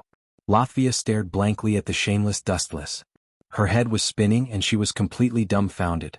Her mouth was wide open as she stared at Dustless, who was lying on top of her. Latvia could feel that her proud cleavage had been squashed into a meat patty by Dustless. But she could not care less about that at this moment. How dare he let Riaz's sister-in-law, Gulifia, scrub his back in front of mother-in-law Venelana, and more importantly, he used me as a cushion. Even Lolth did not know how to express her emotions in this situation. This guy was simply a peerless demon king who was not afraid of anything. Not only did he do whatever he wanted in front of mother-in-law, he even winked at Venelana and molested her. Latvia gave him a thumbs up and sighed. Not bad. Very comfortable, Gulifia, as expected of my maid. Dustless smiled and praised, completely ignoring Latvia's stupor. He laughed in his heart. So what if I'm like this? Even if Sizax himself and Riaz's old man saw it, they wouldn't dare say anything. My fist is the biggest. He was just like the evil god Loki who had been killed before. He was arrogant and did not care about morality. The only difference was that Dustless was far stronger than Loki. Time passed quickly and before he knew it, he had fallen asleep under Gulifia and Latvia's careful care. This caused Venelana, who was at the side, to blow her beard and glare. She lowered her feet and stomped her chest, feeling indignant. 7 days passed in the blink of an eye. It was close to evening when it was close to night. Dustless and the people from the Paranormal Research Department went out for a walk. They strolled in the fresh air of the dense forest, filled with the natural fragrance of oxygen. It was refreshing and energizing. How rare. You actually came out for a walk with us. Riaz looked rather surprised because Dustless looked like a lazy person. He would not even exercise after a meal, let alone take a walk. Sleeping after eating was the most realistic portrayal of Dustless. Don't make it sound so bad. After all, I'm your fiancé. You have to protect my image, especially when there are other people here. Dustless looked at Riaz unhappily. Junai and Aisha were also there. As for the other girls, they were all combative people who liked to train. Era. What do you mean by other people? It seems that Lord Chin is treating us as outsiders. Could it be that our relationship is not close enough? I'm so sad. Are you sad too, Aisha? Junai's tone was gloomy, filled with hidden bitterness. However, there was a smile on her face as if she was teasing Wuchen. Yes, Aisha is sad too. Disappointment flashed in her gem-like eyes. Aisha nodded and said sourly, ever since Dustless became the fiancé of the department head, the number of times we spoke could be counted on one hand. Our relationship has fallen. In this world, Dustless is Aisha's most important family member. Then Aisha locked her gaze on Dustless's face, as if she was afraid that he would run away. That's your illusion. Why would I abandon you? Dustless gently flicked Aisha's forehead. He rubbed her long blonde hair and comforted her. He rolled his eyes at Junai. The latter just shrugged and had an expression that said it had nothing to do with him. Vroom vroom vroom. Suddenly the dark forest lit up, pulsating with an unusual light. A beautiful girl in revealing clothes walked out of the light slowly. Her every move exuded charm. She had cute cat-like ears and her misty eyes were filled with lust. She was a living demon. So it's you, Black Song of Taching. You're finally here? I guess you're planning to betray the White Dragon Emperor Wally. Dustless was very calm. It was the complete opposite of the three girls who looked like they were about to face a great enemy. Maintain the formation. Junai is in charge of air support. Aisha is in charge of... These are all superfluous. There's no need for that. You three can go back. Leave her to me. Dustless glanced at Ria's. Seeing her slightly resistant face, he smiled and said, Don't you believe in my strength? You guys will only discourage me if you stay here. Who knows? Disaster Mass might be plotting something against the underworld. Quickly tell your brother Sazax about this and let him prepare in advance to deal with any changes. I know. You have to be careful. Riaz nodded silently. Finally, she took a deep look at Black Song of Taching. Her cold eyes seemed to be warning her not to do anything rash. Oh, don't worry. Although he's very handsome, I won't have children with him. Black Song of Taching teased her playfully, purposely angering Riaz. This guy really knows how to rub salt into my wound. Dustless frowned. He knew that Black Song of Taching was doing it on purpose. His goal was to drive a wedge between him and Riaz. Riaz only snorted softly. She then glared at Dustless fiercely and left. Women are indeed stingy. Dustless rubbed his head speechlessly. He felt like he was being attacked even when he was lying down. Black Song of Taching, it's been 7 days since you said last time. What's your decision?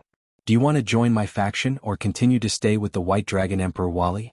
I hope you don't make others feel like you're a scapegoat. Otherwise, you might not be able to see your sister for the rest of your life.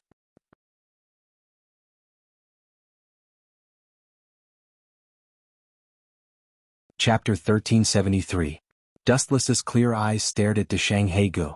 Although her combat power was not bad, it was useless to Dustless. The reason why he tried so hard to rope in Jianghu was because she was Kitten's sister.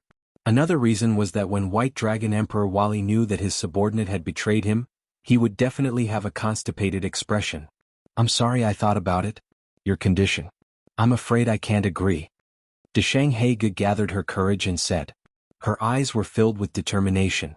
You actually rejected it? That's really surprising. Dustless said in surprise. He did not expect Jianghu to reject such generous conditions. At the same time, he could not help but be curious about why Jianghu rejected him. In terms of potential and strength, Dustless completely defeated White Dragon Emperor Wally. The two of them could not be compared at all. To be honest, White Dragon Emperor is indeed not as good as you. Jianghu said seriously. White Dragon Emperor Wally, who had entered T-Rex mode, was beaten up by Dustless without any dignity. He was like a clown being teased without restraint. Then why did you reject me? Dustless expressed his deep confusion. He then stared at Jianghu's determined little face and seemed to have realized something. He could not help but ask in a strange tone, Is Wally more handsome than me? Are you kidding me? Jianghu pursed her lips and laughed. She was shocked by Dustless's monologue. She quietly looked at Dustless's gloomy little face. She was even more confused about Dustless. So what if he is more handsome than you? Is there a need to show an expression as if he had met his father's murderer? You have misunderstood. I rejected your condition because we are disaster mass. Jianghu gave an answer that made people frown. I see. I understand what you mean. After thinking for a few seconds, Dustless suddenly understood and asked jokingly, Do you think that my background is not strong enough? The boss of Disaster Orpheus is the infinite dragon god, and I'm indeed a general without any backing. I even have to rely on someone else? Taching Heigu was silent upon hearing this and did not answer. But it was clear that she meant this. Silence was equivalent to admitting that Dustless was indeed nothing to the powerful mass of disaster. If she knew that the infinite dragon god is the great red is also my mount, I wonder what kind of expression she would have. How exciting. Dustless had a strange expression on his face. At the same time he suddenly felt several sharp auras locking onto him. He looked up and saw a powerful magic circle flashing behind Deshang Heigu. There were countless magic light bullets around him. You want to fight me? You should know the difference between us. Dustless asked calmly. Back then she had effortlessly suppressed the beautiful monkey. Heigu of Deshang was also present at that time. If Dustless had not let the two of them go, they would have met in the underworld by now. Whoosh whoosh whoosh. Heigu of Deshang Heigu was unmoved. He did not even answer. The only response to Dustless was the dense magic light bullets. Bang bang bang. His body was blown into pieces. He was extremely weak. Only the lower half of his body was left. Whoosh whoosh whoosh. The part of his body that was destroyed suddenly flashed with a large number of photons. Then it condensed into a new body of Dustless. From his head to his abdomen, all of them were transformed in sequence. You dare to fight me, and even shattered my body. Tsk. Even if you're little cat sister, I'll still punish you severely. What to do when a woman is disobedient was very simple. He would use his absolute strength to shatter her confidence and trample on her dignity until it was worthless. This was Dustless's philosophy. It did not matter if you were a man or a woman. He would shatter your dignity first. His eyes focused on the magic circle behind Heigu of Deshang Heigu. Dustless's eye power began to go wild. He instantly shattered and destroyed the dazzling magic circle. Heavenly reflection. The bright light was instantly swallowed by the dark flames. It was almost extinguished in the blink of an eye. So simple. Even though she had a certain understanding of Dustless's strength, Heigu of Deshang Heigu could not help but be dumbfounded. According to her thoughts, even if she could not defeat him, she could still hold on for a while. It would not be such a one-sided situation. It is indeed very simple. If it were not for my mercy, your head would have fallen to the ground by now. A ghostly voice appeared behind Heigu of Deshang Heigu. It carried an unparalleled dominance. That's why you should be thanking me seriously now and not standing there in a daze.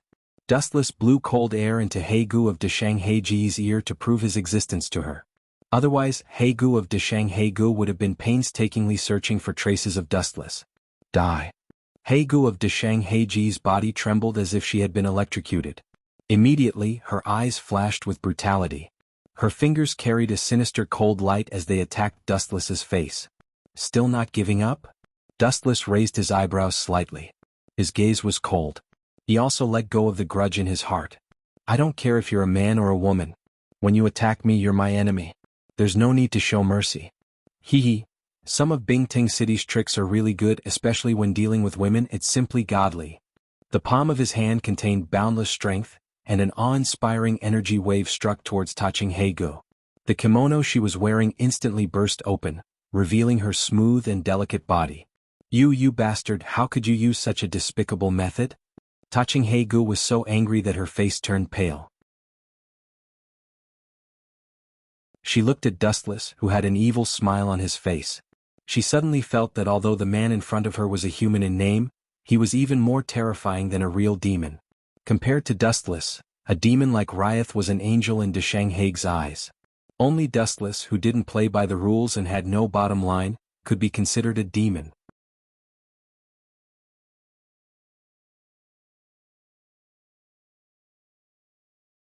Chapter 1374.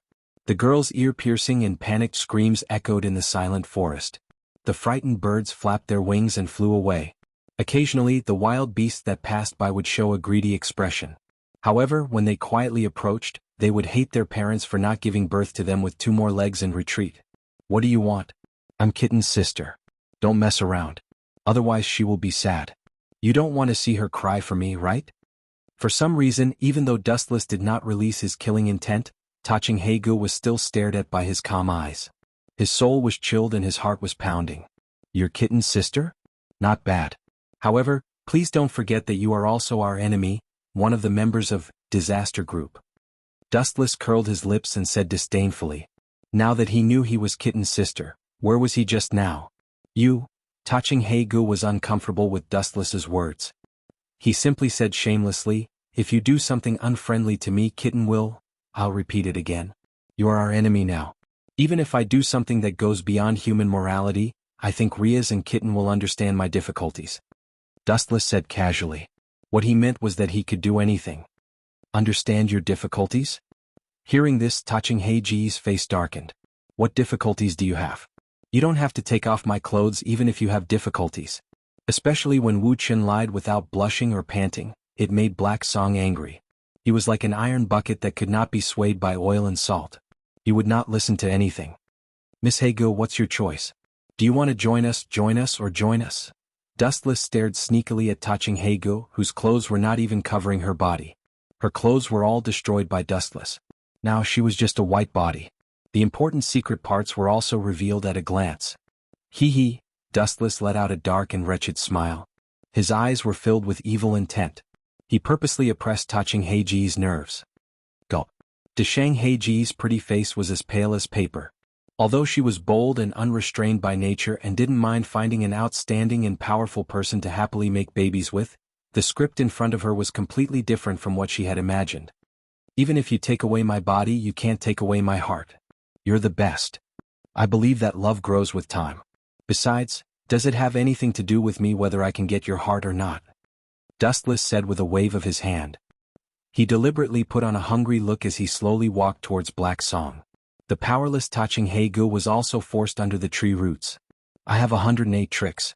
Even if you pass out, I can easily revive you with my healing technique so you don't have to worry about... Shut up. I agree to your conditions. Taching Heigu, who could not take it anymore, finally compromised. His gaze was dim as he said, I agree to your conditions. After leaving White Dragon Emperor Wali's place, I will be your comrade. No, I will be your subordinate. Hearing this, Dustless deliberately put on a wretched expression. He took off his jacket and threw it to Black Song, saying, I've been waiting for you to say this. Black Song did not care about Dustless, who was complaining. He quickly took Dustless's clothes to prevent himself from being exposed. I heard that you killed Loki. Black Song's expression changed. He looked at Dustless with a gaze of worship. After all, the strong were respected in this world and powerful people were sought after. Yeah, that kid didn't know what was good for him. So what if I killed him? At first, I thought that the gods in this world were very strong, at least at the same level as Kagaya and the others. However, Loki's performance was very disappointing. To be honest, he was far from the god I expected. It felt like he was deceiving the world. Lying on the soft grass and looking at the bright moonlight, Dustless said with a waning heart. His tone was melancholy, as if he was fighting for justice for the gods he had met. He always felt that the gods in this world were pitifully weak. Pfft. Black Song was choked by Dustless's words. He said bluntly, it's not that Loki is weak. As a god, his strength is naturally extraordinary. In the end, it's that you're so strong that it's beyond the limits of his knowledge.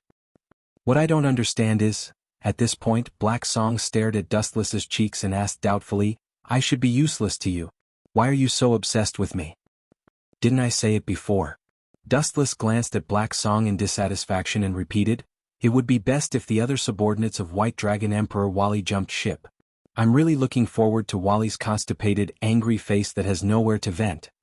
As long as he thought of White Dragon Emperor Wali's expression of, I'm second to the heavens, Dustless wanted to immediately fly over and give him a good beating. At the same time, he wanted to step on Wali's face a few times. Just for this? Hearing this, Black Song's mouth twitched. He did not know whether to laugh or cry. What kind of mentality was this? In order to see others suffer, he actually did such a thing that harmed others without benefiting himself. Black Song had a new understanding of Dustless. He was as willful as a child. However, it's not bad to join your camp. At least I can be with Bain, Kitten, every day. At this point, Black Song had a satisfied smile on his face. What a dishonest fellow. Dustless glanced at Black Song indifferently. It was because he understood her nature that Dustless took her in. In fact, Black Song cared a lot about Kitten in his heart. He just did not say it out loud.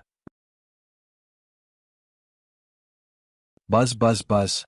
At this moment, unusual ripples appeared in the sky.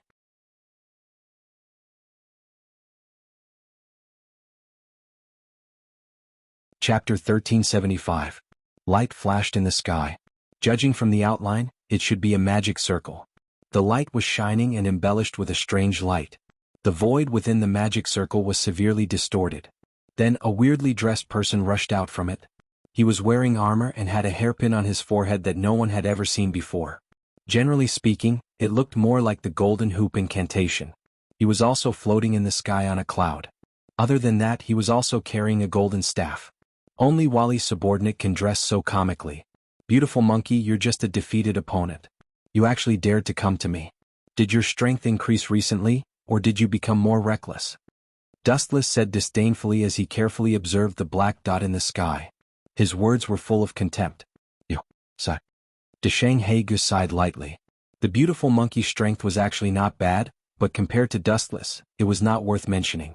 Not to mention him, even if the beautiful monkey's boss Wally came, he could only nurse a grievance when encountering the Devil King like Dustless. Black Song, you. Why are you here? Beautiful monkey's voice was amplified several times. His expression was also a little stiff. Don't worry about Black Song. Tell White Dragon Emperor Wally that she, ignoring Black Song's shock, Dustless directly pulled Black Song into a bad situation. He also ignored Black Song's dull eyes and pressed his dry lips toward Black Song's face. Smack. Black Song's eyes were dull. His pupils were dark and empty. He was like a machine sizing up Dustless, who had a slightly arrogant smile on his face. He was instantly furious. For some reason, he vaguely saw the teasing in Dustless's eyes. His heart was filled with disappointment. See, this guy is mine from now on. Hurry up and get Wally out of here. Dustless waved his hand. His tone was full of pride. Tricking a person's most trusted subordinate was the most successful thing. What did you say? As expected, beautiful monkey's body shook. He floated in the sky and looked down at the silent Black Song of Taching. He immediately understood that Dustless was telling the truth. Silence was a silent acknowledgement. Black Song, what do you think will happen to Wally if you do this? He will lose all face.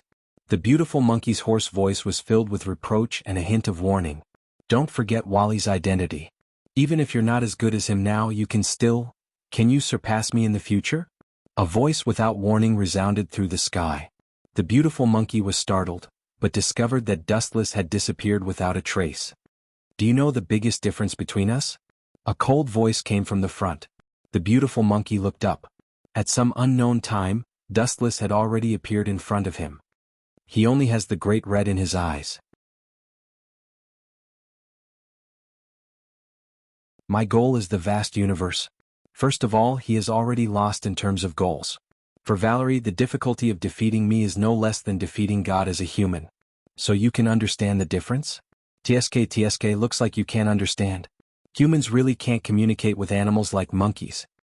Glancing at the gloomy expression of the beautiful monkey, Dustless knew that he wasn't listening. Grow and stretch, wishful staff. The iron staff that was as thin as a willow branch suddenly multiplied in size and finally turned into a towering pillar that smashed towards Dustless. Naive. Glancing at the beautiful monkey whose face was full of hatred, Dustless gently shook his head and immediately rode on the light. His body seemed to be transparent as he directly ignored the existence of the wishful staff. Whoosh whoosh whoosh. In an instant, he arrived in front of the beautiful monkey. The sky doesn't suit you. Sleep on the ground for a while. A large amount of light gathered under his feet. Dustless greeted his face with a kick. Lightspeed kick. Whoosh whoosh whoosh. The severely injured beautiful monkey suddenly lost his balance. The somersault cloud under his feet was also destroyed by the powerful force of the lightspeed kick. Finally, the beautiful monkey fell to the ground powerlessly. Boom boom boom. The huge forest was destroyed because of the impact of the beautiful monkey. A huge pit appeared, and the lush green forest became a disaster area. You're too weak. You don't even have the qualifications to make me take you seriously. The sarcastic tone suddenly mocked the beautiful monkey. Dustless's mind waned. Hateful, I was obviously defeated by this guy last time. I have already entered the training and even asked Orpheus for help. Why am I still defeated by the same move? The beautiful monkey's eyes were scarlet. In front of Dustless, he only felt that he was a clown. The other party could trample on him at will, and it was just a casual and simple move. You only trained for a few months and I have been increasing my strength for hundreds of years. It's normal that you can't beat me. Traversing 3 worlds including the one in front of him, it was already 4 worlds. Dustless's strength was improving all the time.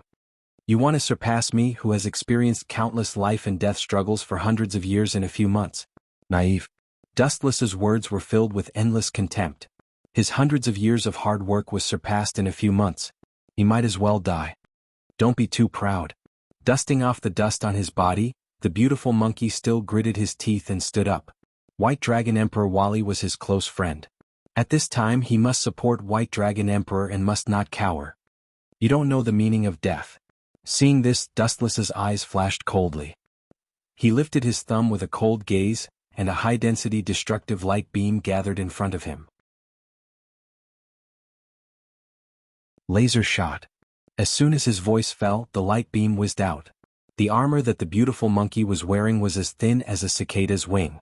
It was as fragile as paper and couldn't withstand a single blow. It was easily penetrated. Poochie. A charred hole appeared in the beautiful monkey's heart. It was about the size of a thumb, but the power was not to be underestimated. His entire body was penetrated.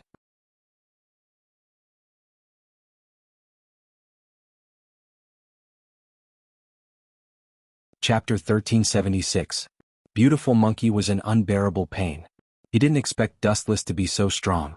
His strength was boundless. He had trained hard for a while, but it was useless against Dustless. He was just asking for humiliation. It was as difficult as ascending to heaven to fight against Dustless. Although my body isn't that strong, it's not that weak either. He easily destroyed my armor with a raise of his hand, and even penetrated my body. The beautiful monkey was incomparably shocked. For a moment even the pain was thrown far away.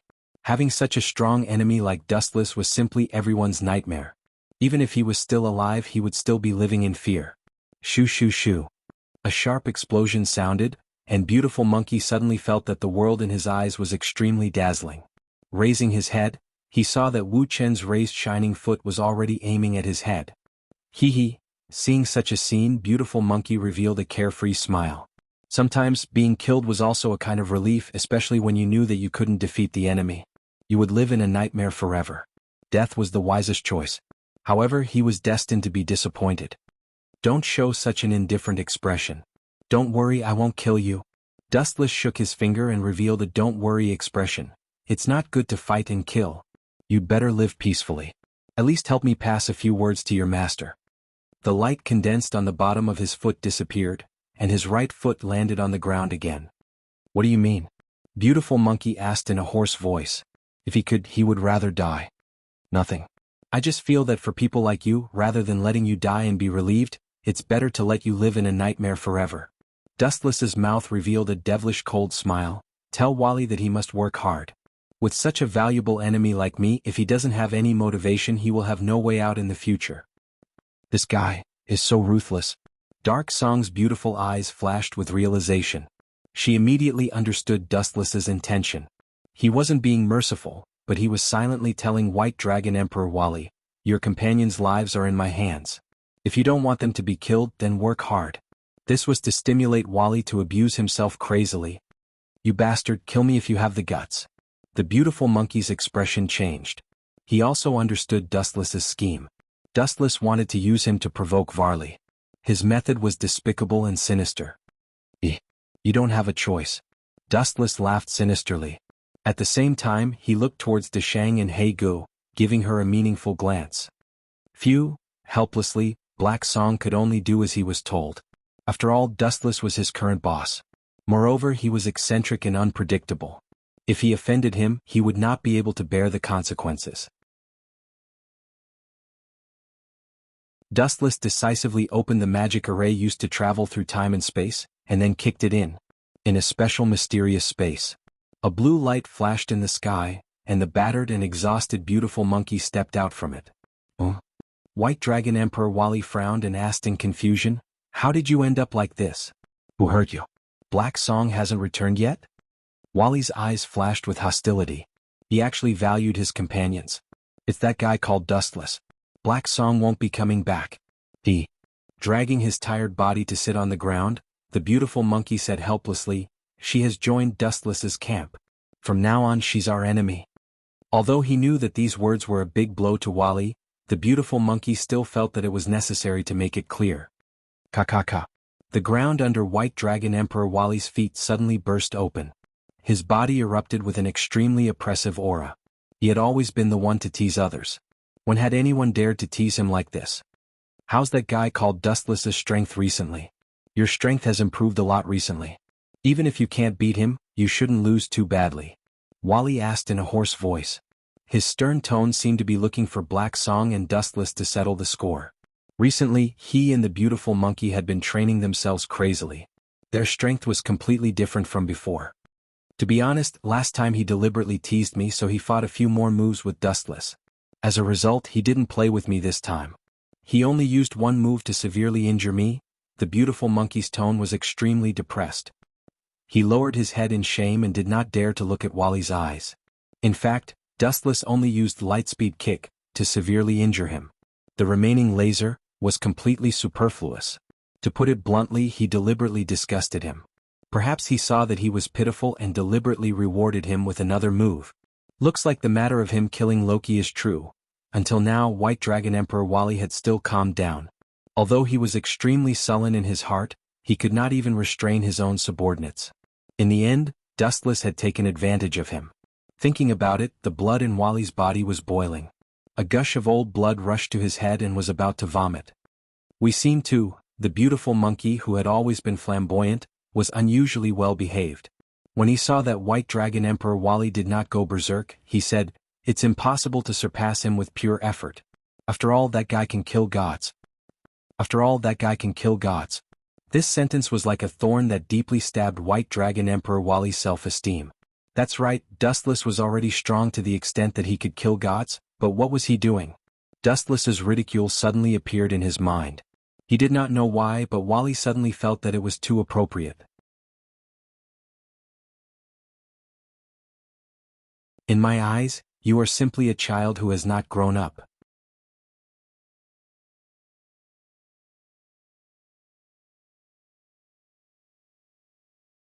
Chapter 1377. Staring at White Dragon Emperor Wally, who was pounding his chest and stamping his feet in anger, Monkey felt helpless.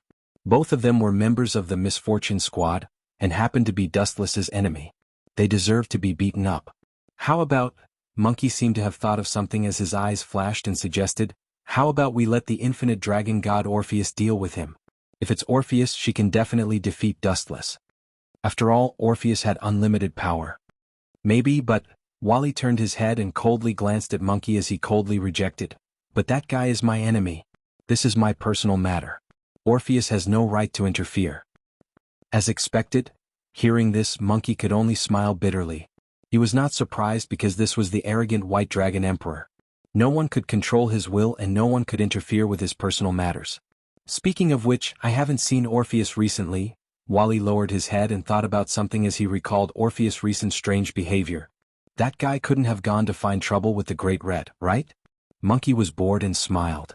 I don't know either. White Dragon Emperor Wally expressed that he did not know either. He then pondered for a moment and said, if that's the case, let's go to the dimensional crevice and have a look. I also want to see the legendary Great Red. When talking about the Great Red, Wally's eyes shone with ambition. He wanted to defeat the Great Red and become the White Dragon Emperor. Although Dustless had an accident, his dream had never changed. Inside Riaz's villa, the members of the Supernatural Research Department were clearly divided into two groups. Dustless and Taching Hage were isolated, while the other group led by Riaz looked unfriendly. Ayaya. There's no need to be so cautious. The atmosphere is so gloomy that I can't even catch my breath. Dustless was the first to break the ice. Riaz and the others knew that Taching Hage was White Dragon Emperor Wally's subordinate, so it was understandable for them to be cautious. Don't you want to explain? Why is this guy in my house? Riaz snapped. She cursed Dustless in her mind. This was her house. It was one thing for him to bring a random person without summoning, but the worst thing was that this person was a member of her nemesis, the Disaster Squad. Elder sister, Kitten fearfully looked at the smiling Black Song of Deshang. Fear flashed across her face and her fists were clenched tightly. It was not hard to see that she was very afraid of Black Song. Cough cough. I'm sorry, this is my oversight. Her name is Black Song of Taching, which is also Kitten's sister. From now on, she's one of us. Dustless suddenly broke the news. All the girls were tongue-tied, their faces full of suspicion. Everyone please advise me. Taching Hegu elegantly lifted her skirt and smiled gently at Riaz and the other girls. However, in the eyes of the girls, it felt like a weasel paying a visit to a chicken with ill intentions. Even so, it still couldn't dispel everyone's doubts. Even if you're Riaz's fiancé, it's not appropriate for you to bring a strange woman home. Especially since this guy is the White Dragon Emperor's subordinate, there's a need to check carefully. A powerful voice suddenly sounded. The voice was infused with magic, bringing with it a sense of oppression. You want to check on Black Song? Dustless's eyes flashed with a cold light. You want to check on the person I brought here? Who do you think you are? That's right. As a member of the disaster squad, it's necessary to check carefully. The mysterious person appeared from the corridor. His dense hair was sticking up, and his cold eyes were domineering like a lion. The explosive muscles all over his body were not simple. Cousin?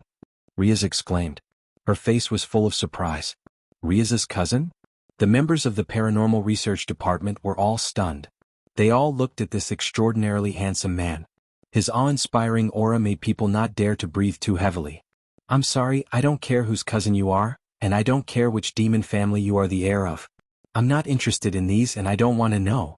You just need to know that you don't have the right to check on her.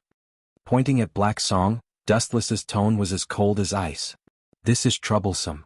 Riaz felt a headache coming on. She knew her cousin and Dustless's personality very well. Once they got serious, there was no way they would back down. It might turn into a huge battle in the end, and her cousin was the one who was crushed. Riaz couldn't bring herself to say it. She might hurt Saroj Bar's pride. You're just as barbaric and unreasonable as the rumors say. Saroj knew Dustless's personality very well. He just smiled knowingly. Dustless stood there like a statue. He didn't answer. He pulled Black Song to his side and quietly expressed his stance. What he meant was, this person is under my protection. Thank goodness we didn't fight. Seeing this, Riaz let out a sigh of relief. The rock on her chest also disappeared. But Dustless and Saroj stared at each other. There was a possibility of a fight breaking out at any time. The younger generation of demons is about to start. I hope the two of you don't waste time. Riaz's eyes lit up as she tried to dissuade them. Waste time? How is that possible? This kind of comedic fight is supposed to end in an instant. Dustless answered easily and confidently. He then looked at Saroj and asked, You think so too, don't you?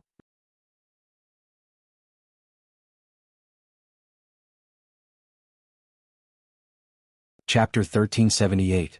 Saroj Bar looked at Dustless in a daze, and there was some anger in his heart.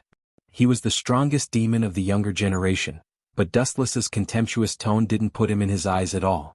What he meant was that if they started fighting he could finish him off in an instant. Crick, crick. Saratog clenched his fists so tightly that veins popped out on his fists. His palms were sweating, and the crackling sounds from his fingers made everyone's heart skip a beat. Why are there so many monsters?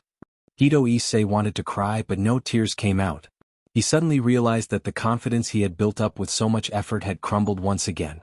Compared to this group of people, you are indeed pitifully weak. The Red Dragon Emperor Drake did not hold back at all. Compared to Dustless and the others, Hito Issei was a single-celled organism. He was just a weakling. Swoosh, swoosh. A violent explosion sounded, and Saratog's body made crackling sounds like lightning. His aura rose to a level that made everyone feel suffocated. This guy is very strong. Touching Black Song frowned and looked at him cautiously. She felt a sense of danger from Saratog's body, as if he could destroy her at any time.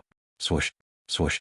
Saratog dove down like lightning, and his huge fists went straight for Dustless. They started fighting just like that. Everyone was stunned. They did not expect the fight to be so simple. This guy is so cunning. He actually launched a sneak attack first. Despicable. Junai and the others were so angry that they stomped their feet. They all felt that it was unfair for Dustless. Launching a sneak attack without saying anything was too shameless. Even Riaz, Saratog's cousin, was unhappy with him. So slow. It might have been a flash in the eyes of others, but in Dustless's eyes, it was as slow as a turtle crawling. Let me test how hard your body is. Saratog shouted.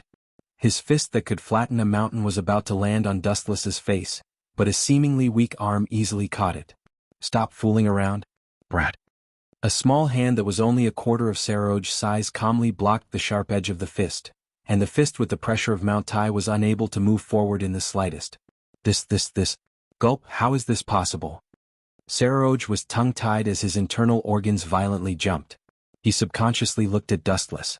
This snow-white hand that was comparable to a woman's belonged to him.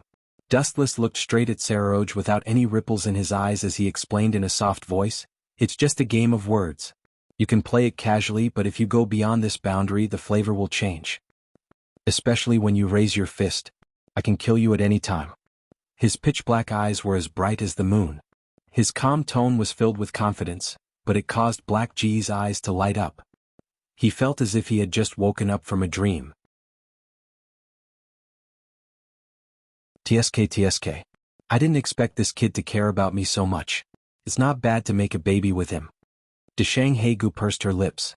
She did not have any prejudice against her partner as long as he was strong enough. Dustless was a perfect fit. It was far more fitting than anyone else he had met before. "Are you looking down on me? Why aren't you fighting back?" Saroj pulled back his fist with an ugly expression. His old face was burning with pain. Dustless's words hurt even more than a beating. "You're right to understand it that way. The gap is indeed too big. You should have tested it out just now." Dustless casually gave an excuse. The so-called strongest young demon was just SOSO. Whether or not he could even close the White Dragon Emperor Wally was a problem. Hearing this, Saroj's eyes flashed with a scarlet color. He raised his lowered arm again as his veins popped out. This time he gathered even more strength and smashed it at Dustless. Stubborn brat. Seeing this, Dustless gave him a hopeless look. This time he was even more ruthless as he simply raised a thumb. Boom boom boom. A huge vibration spread out and the entire mansion trembled. The force was so great that Riaz and the others thought that Dustless's thumb would be broken. Who would have thought that the result was so shocking? Dustless only used one finger to block Saroj's attack. That was my full attack. And this time it was just one finger? Saroj was shocked beyond words. His lips trembled as he looked at Dustless suspiciously. He suddenly suspected that Dustless used some kind of mysterious tool to weaken his power. That was why he did not react at all. What's there to be surprised about? Do you even need to think about this? The result is obvious. You didn't use your full strength just now and I didn't use my full strength either. So this result is not surprising. Dustless shrugged as he explained it as it should be. At the same time, his eyes were focused on the figure in the corner. After carefully sensing it, he frowned. This guy was like a poisonous snake in human skin. On the surface he was warm and sunny, but on the inside he was cold and vicious. I seem to have seen this guy before. I remember his name is Theodora Astaroth. I heard that he is a relative of the current Demon King. His background and origin are very scary. Dustless said to himself. He deliberately raised his voice and focused everyone's eyes on Theodora. Greetings everyone. Noticing the gaze, Theodora also knew that he could not continue to hide, so he took the initiative to greet them with a warm smile. A poisonous snake in human skin? This is very similar to Sosuke Aizen, but your strength is 1,000 miles away from the others.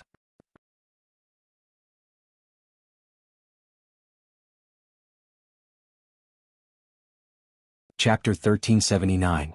When the observation hockey is practiced to the limit, it can also see through the other party's mind.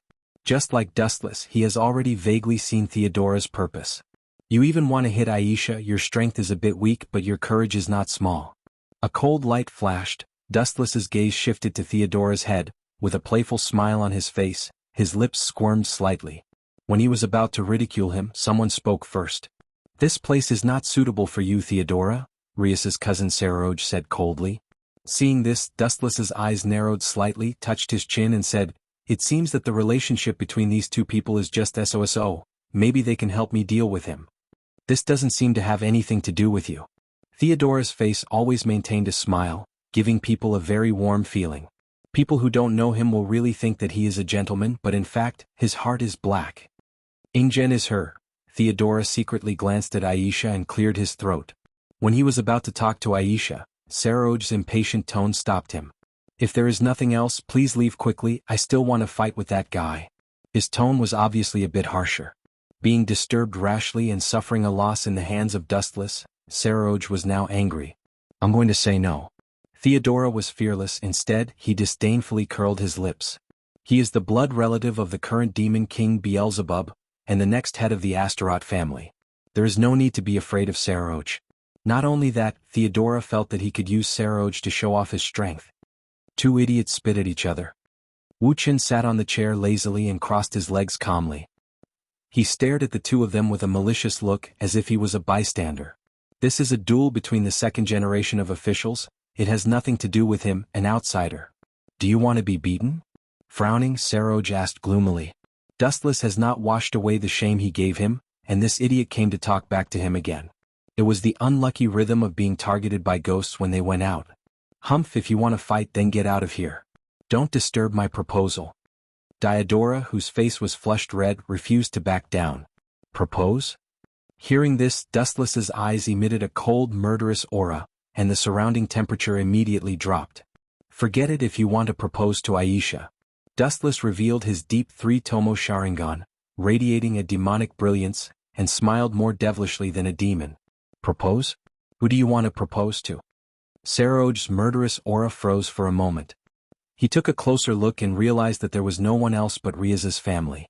Humph, that's none of your business. Diodora snorted and walked up to Aisha. Her face was full of adoration. Dear Aisha Algert, to be honest, I've admired you for a long time. When I heard that you were in danger when you first came to the demon realm, I was so anxious that I couldn't eat or sleep well. I even organized an army of demons to save you. Is this guy an idiot? Can someone explain to me what he's doing? Is there something wrong with his brain? I think there's something wrong with his brain. He's mumbling to a wall for no reason. Is he crazy? How can this idiot be the heir of the Astaroth family? He must be the last patriarch. Ah, this idiot is killing me. He's proposing to a wall? The unbridled mockery spread. Diodora frowned and was about to scold them when she suddenly realized that the person who was proposing to her, Aisha, had turned into a wall. What the F***ck is going on? Why am I proposing to a wall? Where's Miss Aisha? Diodora, who came to her senses, shouted in shock. She then recalled everyone's mockery and her old face twitched. Her eyes were bloodshot. Diodora was so depressed that she almost vomited blood, and her breathing sped up. Not only was her reputation completely ruined, but she had actually proposed to a wall with deep affection. In the future, her name would definitely be passed down in the demon world, and future generations would talk about it with relish. On the other hand, Aisha was already standing behind Dustless at some point in time. You bastard. Being played around like a monkey, Diodora finally could no longer maintain her fake appearance of being handsome. Her face was distorted as she looked at Dustless and Aisha. What, you don't want to continue acting? Dustless asked teasingly as he chewed on an apple. He even gave her a thumbs up and said, Come on, you can propose to a wall so brilliantly. The best actor title will be yours in the future. It must be you who did it, right? It's definitely you. Diodora roared like she was at the top of her lungs. Not only did her plan to show off in front of Aisha completely fail, but she even treated him as if he was an idiot. He was an idiot who was trying to please the crowd. So what if it's me? So what if it's not me? Looking at Diodora's fierce gaze that seemed to want to eat him alive, Dustless asked, unmoved. So what? What a joke. You have to understand that I'm a blood relative of the demon king, Beelzebub. And this is the underworld. What do you think will happen if you offend a relative of the demon king? Diodora asked fiercely, a fierce light flashing in her eyes. Just as she was about to threaten Dustless, a strong figure resolutely blocked her way, looking at Diodora's fierce gaze without fear.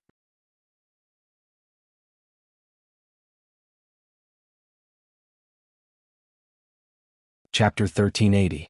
Dustless's crimson hair fluttered in the wind, exuding a mesmerizing fragrance.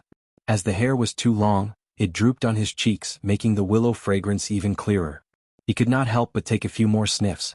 Riaz, Dustless could not help but sigh as he stared blankly at the girl in front of him. This was the first time in his life that he was protected by a woman. This feeling was exceptionally deep. But it was undeniable that Dustless was very happy. Get this straight. He's my fiancé. Is there a need for him to be afraid of you? Theodora. Riaz answered domineeringly. Her cold gaze was fearless as she stared at Theodora. Her aura was even stronger than his. You. Seeing this, Theodora's face twisted even more, almost turning into a fried dough twist. Theodora glared fiercely at Riaz. She could ignore everyone's feelings, but Riaz was an exception. Her brother was also one of the 4 demon lords, and his strength was unfathomable. There were rumors that Sazak's strength was 10 times that of the previous demon lord. Just thinking about it made Theodora's heart skip a beat. Bastard, do you only dare to hide behind a woman? Come out if you have the guts. Theodora pointed at Dustless and roared in anger. She rubbed her teeth as if she was about to grind them to pieces. Me? Come out. If I don't come out, are you going to bite me? Dustless shrugged and said provocatively, of course if you have the ability, you can jump over and hit me. Hearing this, Theodora went berserk on the spot. She was so angry that her whole body creaked. This was the most tragic thing in the world. The enemy was right in front of you, but you did not have the ability to touch him. When it came to backing, Riaz was much stronger than Theodora. I'm not going to argue with you. Theodora comforted herself with a fake smile. As the descendant of the demon lord, there was no need to argue with a nobody. Her gaze finally fell on Aisha. Miss Aisha? Theodora took out an incomparably bright rose from somewhere and said with a sincere expression, from the day I met you, I knew that in this life. At this point Theodora did not know why, but she could not help but stop. She subconsciously looked at Dustless and saw him looking at her with a smirk. Her heart suddenly skipped a beat, and she knew that things were not going well. Then Theodora realized that her hands were empty, and the roses in her palms were all gone. Oh my, you are so considerate. I dare say that you will buy roses for me if I need them. Thank you so much, Your Excellency Theodora. Wuxia played with the crimson rose in his hand, and he could smell the faint fragrance. Aisha, this is for you. I haven't been able to give you anything good. I just sent Theodora to buy you 2 blooming roses. If you like them, please accept them. Wuxia handed the roses to Aisha gracefully and smiled gently. Really? Dustless. Aisha's eyes widened instantly. She took the initiative to rub against Dustless's shoulder, and then lay on it like a cat. This is not right. Theodora was petrified on the spot. She looked at Dustless in disbelief. Her eyes were obviously saying, why are you using my flowers to please me? Who allowed you to do this? Most importantly, Aisha actually believed it. Even an idiot could see that Dustless was making it up, but she actually believed it without hesitation. How slow are you? Theodora felt dizzy just thinking about it, and her body swayed uncontrollably. I will kill you. Theodora, who had lost her mind, roared angrily. She waved her hand, and a dense number of magic bullets whizzed out. You bastard. Theodora glared at Dustless angrily. In her heart, she cursed Dustless for being a coward who did not even have the courage to fight one-on-one. He only knew how to live behind a woman. Bite me if you have the guts. Dustless shrugged nonchalantly. If this could infuriate her to death, he would be more than happy to do it. You forced me to do this. She clasped her hands together, and a huge magic circle suddenly appeared. She glared at Dustless fiercely, and then angrily injected a vast amount of magic power into it. The magic circle suddenly lit up. You even dare to hit me? Riaz asked angrily. She was still standing in front of Dustless. Hee. Hearing this, Theodora just smiled nonchalantly and said, Miss Riaz, you can only calculate a person's true inner thoughts in such an urgent situation. If he really likes you and loves you, he will definitely not let you get hurt. Theodora decided to act shamelessly. She thought of a perfect plan that satisfied both sides. She looked at Dustless with a ferocious and proud expression. Whoosh, whoosh, whoosh. Her expression turned cold. Countless dense lights swept out from the magic circle, and the dense light bullets bombarded Riaz continuously. If Riaz wanted to avoid it, it would be equivalent to Theodora's intention, and she would be able to hit Dustless. If Riaz insisted on holding on, she would definitely be hit. At that time, Dustless could also be half-hearted towards her and be perfunctory towards her. Boom, boom, boom. The light exploded and a violent explosion was set off. Even a hole was smashed in the house. Something doesn't seem right. What happened? Without a doubt, Riaz was safe and sound. All the magic bullets landed on Dustless, but there was no reaction at all. It was as if nothing had happened. Not only that, Theodora also felt extreme pain. Looking at the changes in her body, she was instantly stunned.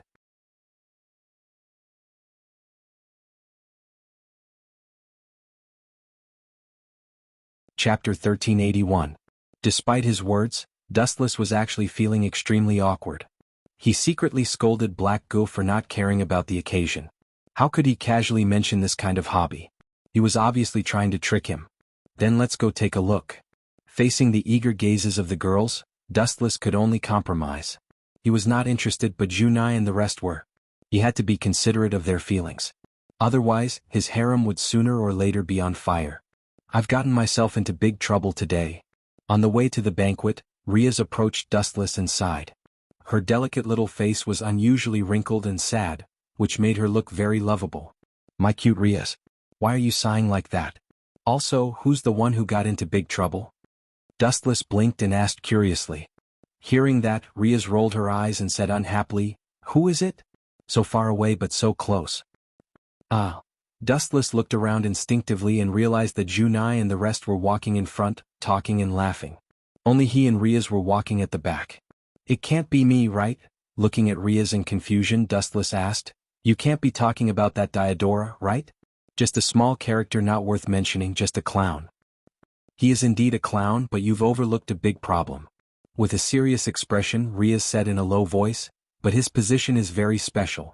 Not only is he the next head of the Astaroth family, but he also has a special identity that cannot be ignored. He's the relative of the current demon king, Beelzebub. The entire underworld knew that Diodora was the relative of the demon king, but Dustless still beat him up for no reason and almost crippled his legs. What did this mean? It meant that he was directly going against the demon king.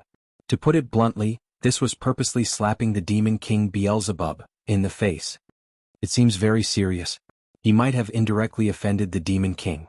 Dustless nodded as if he understood, but his sloppy expression showed that he did not take it to heart. His bored expression of looking around was obviously just to deal with Riaz. Seeing this, Riaz did not know whether to laugh or cry. She had a headache about Dustless. Although Demon King Beelzebub would not punish Dustless, it was undeniable that Dustless was already in the Demon King's sights. There's no need to care about such a small fry. Dustless could not bear to see Riaz worried, so he comforted her. If that Demon King really comes looking for us, I'll just have to get rid of him for the sake of the people. Dustless said with a smile that was not a smile. A mere Demon King was not worth mentioning. In Dustless's words, calling you a Demon King is giving you face. If you make me unhappy, I'll beat you up like a dog in the next second. Riaz's smile became even more bitter. She was afraid that this would happen. Dustless was not the kind of person who would apologize. If a Demon King really came looking for trouble, according to Riaz's guess, Dustless would definitely destroy him.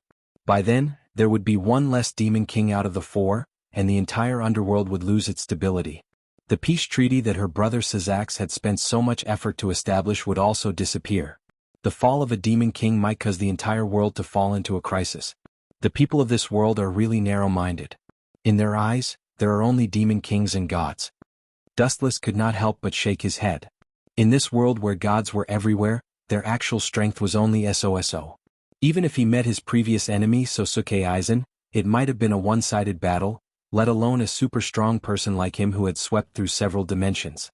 After a few minutes, Dustless, Riaz, and the rest finally arrived at the gathering place of the younger generation of demons.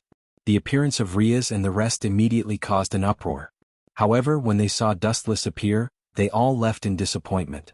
Without a trace, they had slapped Demon King Beelzebub's old face. It would be difficult for them to survive in the underworld in the future. These guys are really fence-sitters. They'll go wherever the wind blows. Genova, Wisteria, and Rena said angrily, stomping their feet. Riaz and the rest also frowned. Their dissatisfaction was obvious. It was true that everyone would go their separate ways in the face of disaster. These people were really too snobbish. You guys are really bored. What's the point of arguing with a bunch of bugs? Dustless said nonchalantly. At this moment he was sitting in front of the dining table, enjoying the food attentively. His image of wolfing down the food was completely ruined. At least pay attention to your etiquette. Also, find out what kind of occasion it is tonight. The Norse main god Odin and the other demon kings will be attending this gathering. A dissatisfied voice sounded. Turning around, Dustless saw a girl with a long ponytail dressed as a mage girl with a hot body glaring at him. Demon King, Leviathan, Seraphil? Dustless froze. After stuffing another piece of cake into his mouth and chewing it slowly, he pointed at the people who were pointing at him. These guys are just clowns. Do you have to respect them? Dustless hated fence-sitters who swayed according to the wind. But the main characters of tonight's banquet aren't them. It's the demon kings and the Norse main god.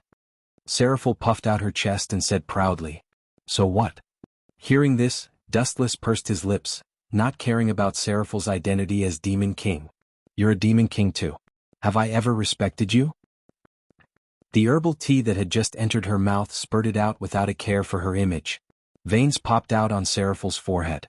This guy was obviously the kind of person who liked to poke at her sore spot. Dustless not only did not respect her, he did not even take Seraphil seriously. Instead he treated her like a joke.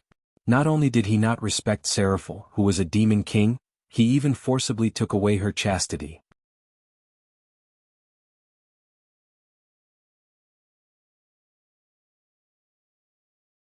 Chapter 1382. Hearing this, Diodora was furious. Ever since he met Dustless, this jinx, his glorious life had gradually fallen into a trough. Moreover, this unlucky guy was still haunting him. No matter where he was, he would go against him. If it were not for the huge difference in strength, he would definitely pounce on Dustless and strangle him to death. This guy was too infuriating. Diodora even felt that living under the same sky as Dustless for a long time would reduce his lifespan by 100 years. Diodora, you are not welcome here. Please leave immediately. Riaz walked over quickly with an unfriendly look on her face. She was extremely furious. This guy was clearly not Dustless' strength, but he still came to provoke her. He really did not know how to spell the word death. You too. Diodora's face turned green. Riaz and Dustless were in cahoots. This overpowered combination was invincible. In the future Diodora's voice suddenly stopped. His gaze passed through the sea of people and landed on Sazax and the others who were rushing over from afar. A scheme instantly formed in his mind. This time I will definitely kill you. With a perfect plan in mind, Diodora's eyes turned green. He stopped bickering with Dustless and turned to look at Isha, who was talking and laughing. I can't win against the two of you, but I can still easily take her down. Diodora locked onto Isha with evil intentions and turned into a venomous snake as he pounced. You have a death wish. Seeing this, Riaz and Dustless's eyes flashed coldly. Both of them were enraged by Diodora's shamelessness. He was a typical B***stard who bullied the weak but feared the anger. If I can't get you after so much scheming, then I might as well use force. After all, you already know my true nature. There is no need to continue hiding anything. Pulling off his gorgeous and hypocritical exterior, Diodora revealed his ugly and ferocious nature. Just as he was about to reach Isha, a gorgeous flash suddenly entered his eyes and stopped behind Isha, blocking Diodora's wolf paw. How dare you touch my people? You have some guts. Raising his bright golden foot, Dustless aimed at Diodora's face and kicked out mercilessly. Lightspeed kick. The straight beam of destruction mercilessly blasted into Diodora's head. So strong.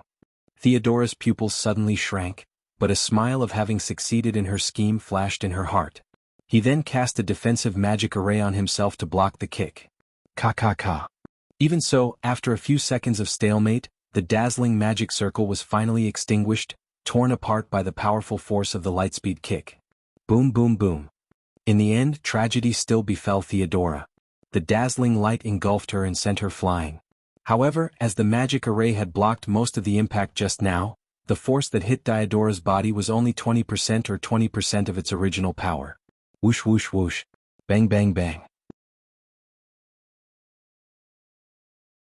Theodora was sent flying backward like a cannonball. She flew back 100 meters and headed straight for the entrance of the villa. Ha! Theodora, who was sent flying, suddenly let out a hoarse laugh, which was puzzling. Could it be that this despicable fellow did this on purpose? His goal is to cause a conflict between Dustless and the Demon King. Does this B***star know the consequences of doing this? Riaz was furious. She vaguely understood what Theodora was planning. Looking over, in the direction where Theodora was sent flying, a few high-ranking figures were walking over with smiles. This kid. I couldn't tell. He's very sinister. I was actually tricked by him. He's quite smart. Dustless smiled indifferently. He was not afraid even if he had to fight with the Demon King. Boom boom boom. The wall at the entrance of the villa was smashed by Diodora. The entire villa trembled and a large amount of dust fell off. Diodora was stuck in the wall half dead. She only had a weak breath left to breathe.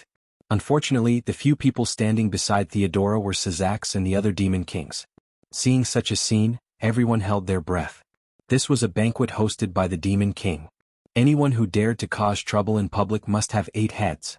Especially when the person being beaten was a relative of the Demon King, and the Demon King was present. This person who dared to hit someone must be tired of living. Who did this? How dare they? The scene was oppressive for a few seconds. Then, the powerful roar of the explosion brushed past everyone's ears. Everyone took a few steps back in fear of being caught in the crossfire. At the same time they looked at Dustless at the same time. Without a doubt the culprit was him. How dare you cause trouble at such an important banquet? The person who shouted seemed to be a guard of the Demon King's. The way he bared his teeth gave people the feeling that he was a dog threatening to bully others. This is bad. Riaz frowned. Her hair was already dripping with sweat. She secretly clenched her fists and thought of a solution. There's no need to worry. Dustless strolled over looking very relaxed. Idiot, do you know how big of a mess you've made? Riaz's tone was rarely stern. She gave Dustless a look and said, Do you see that green-haired man? He's Achuka Astaroth, one of the 4 Demon Kings who is now Beelzebub. The Theodora you sent flying also has the surname Astaroth. I see. That means that kid and the current Demon King Achuka Astaroth are from the same family, Wuxia said in realization. Riaz nodded heavily. Just the thought of beating up a Demon King's family member in front of the Demon King sent chills down her spine. Gulp. Everyone was choking and the scene was silent. Perhaps some terrifying major event was about to happen. You're tuning in to the Han Li's Wuxia Adventures YouTube channel. We're so grateful for your support and don't forget to subscribe to join us on this incredible journey through captivating stories. Your generosity through donations truly makes a world of difference, as it's the primary source of revenue that allows me to expand and enhance this channel for you. Thank you from the bottom of my heart for being a part of this adventure.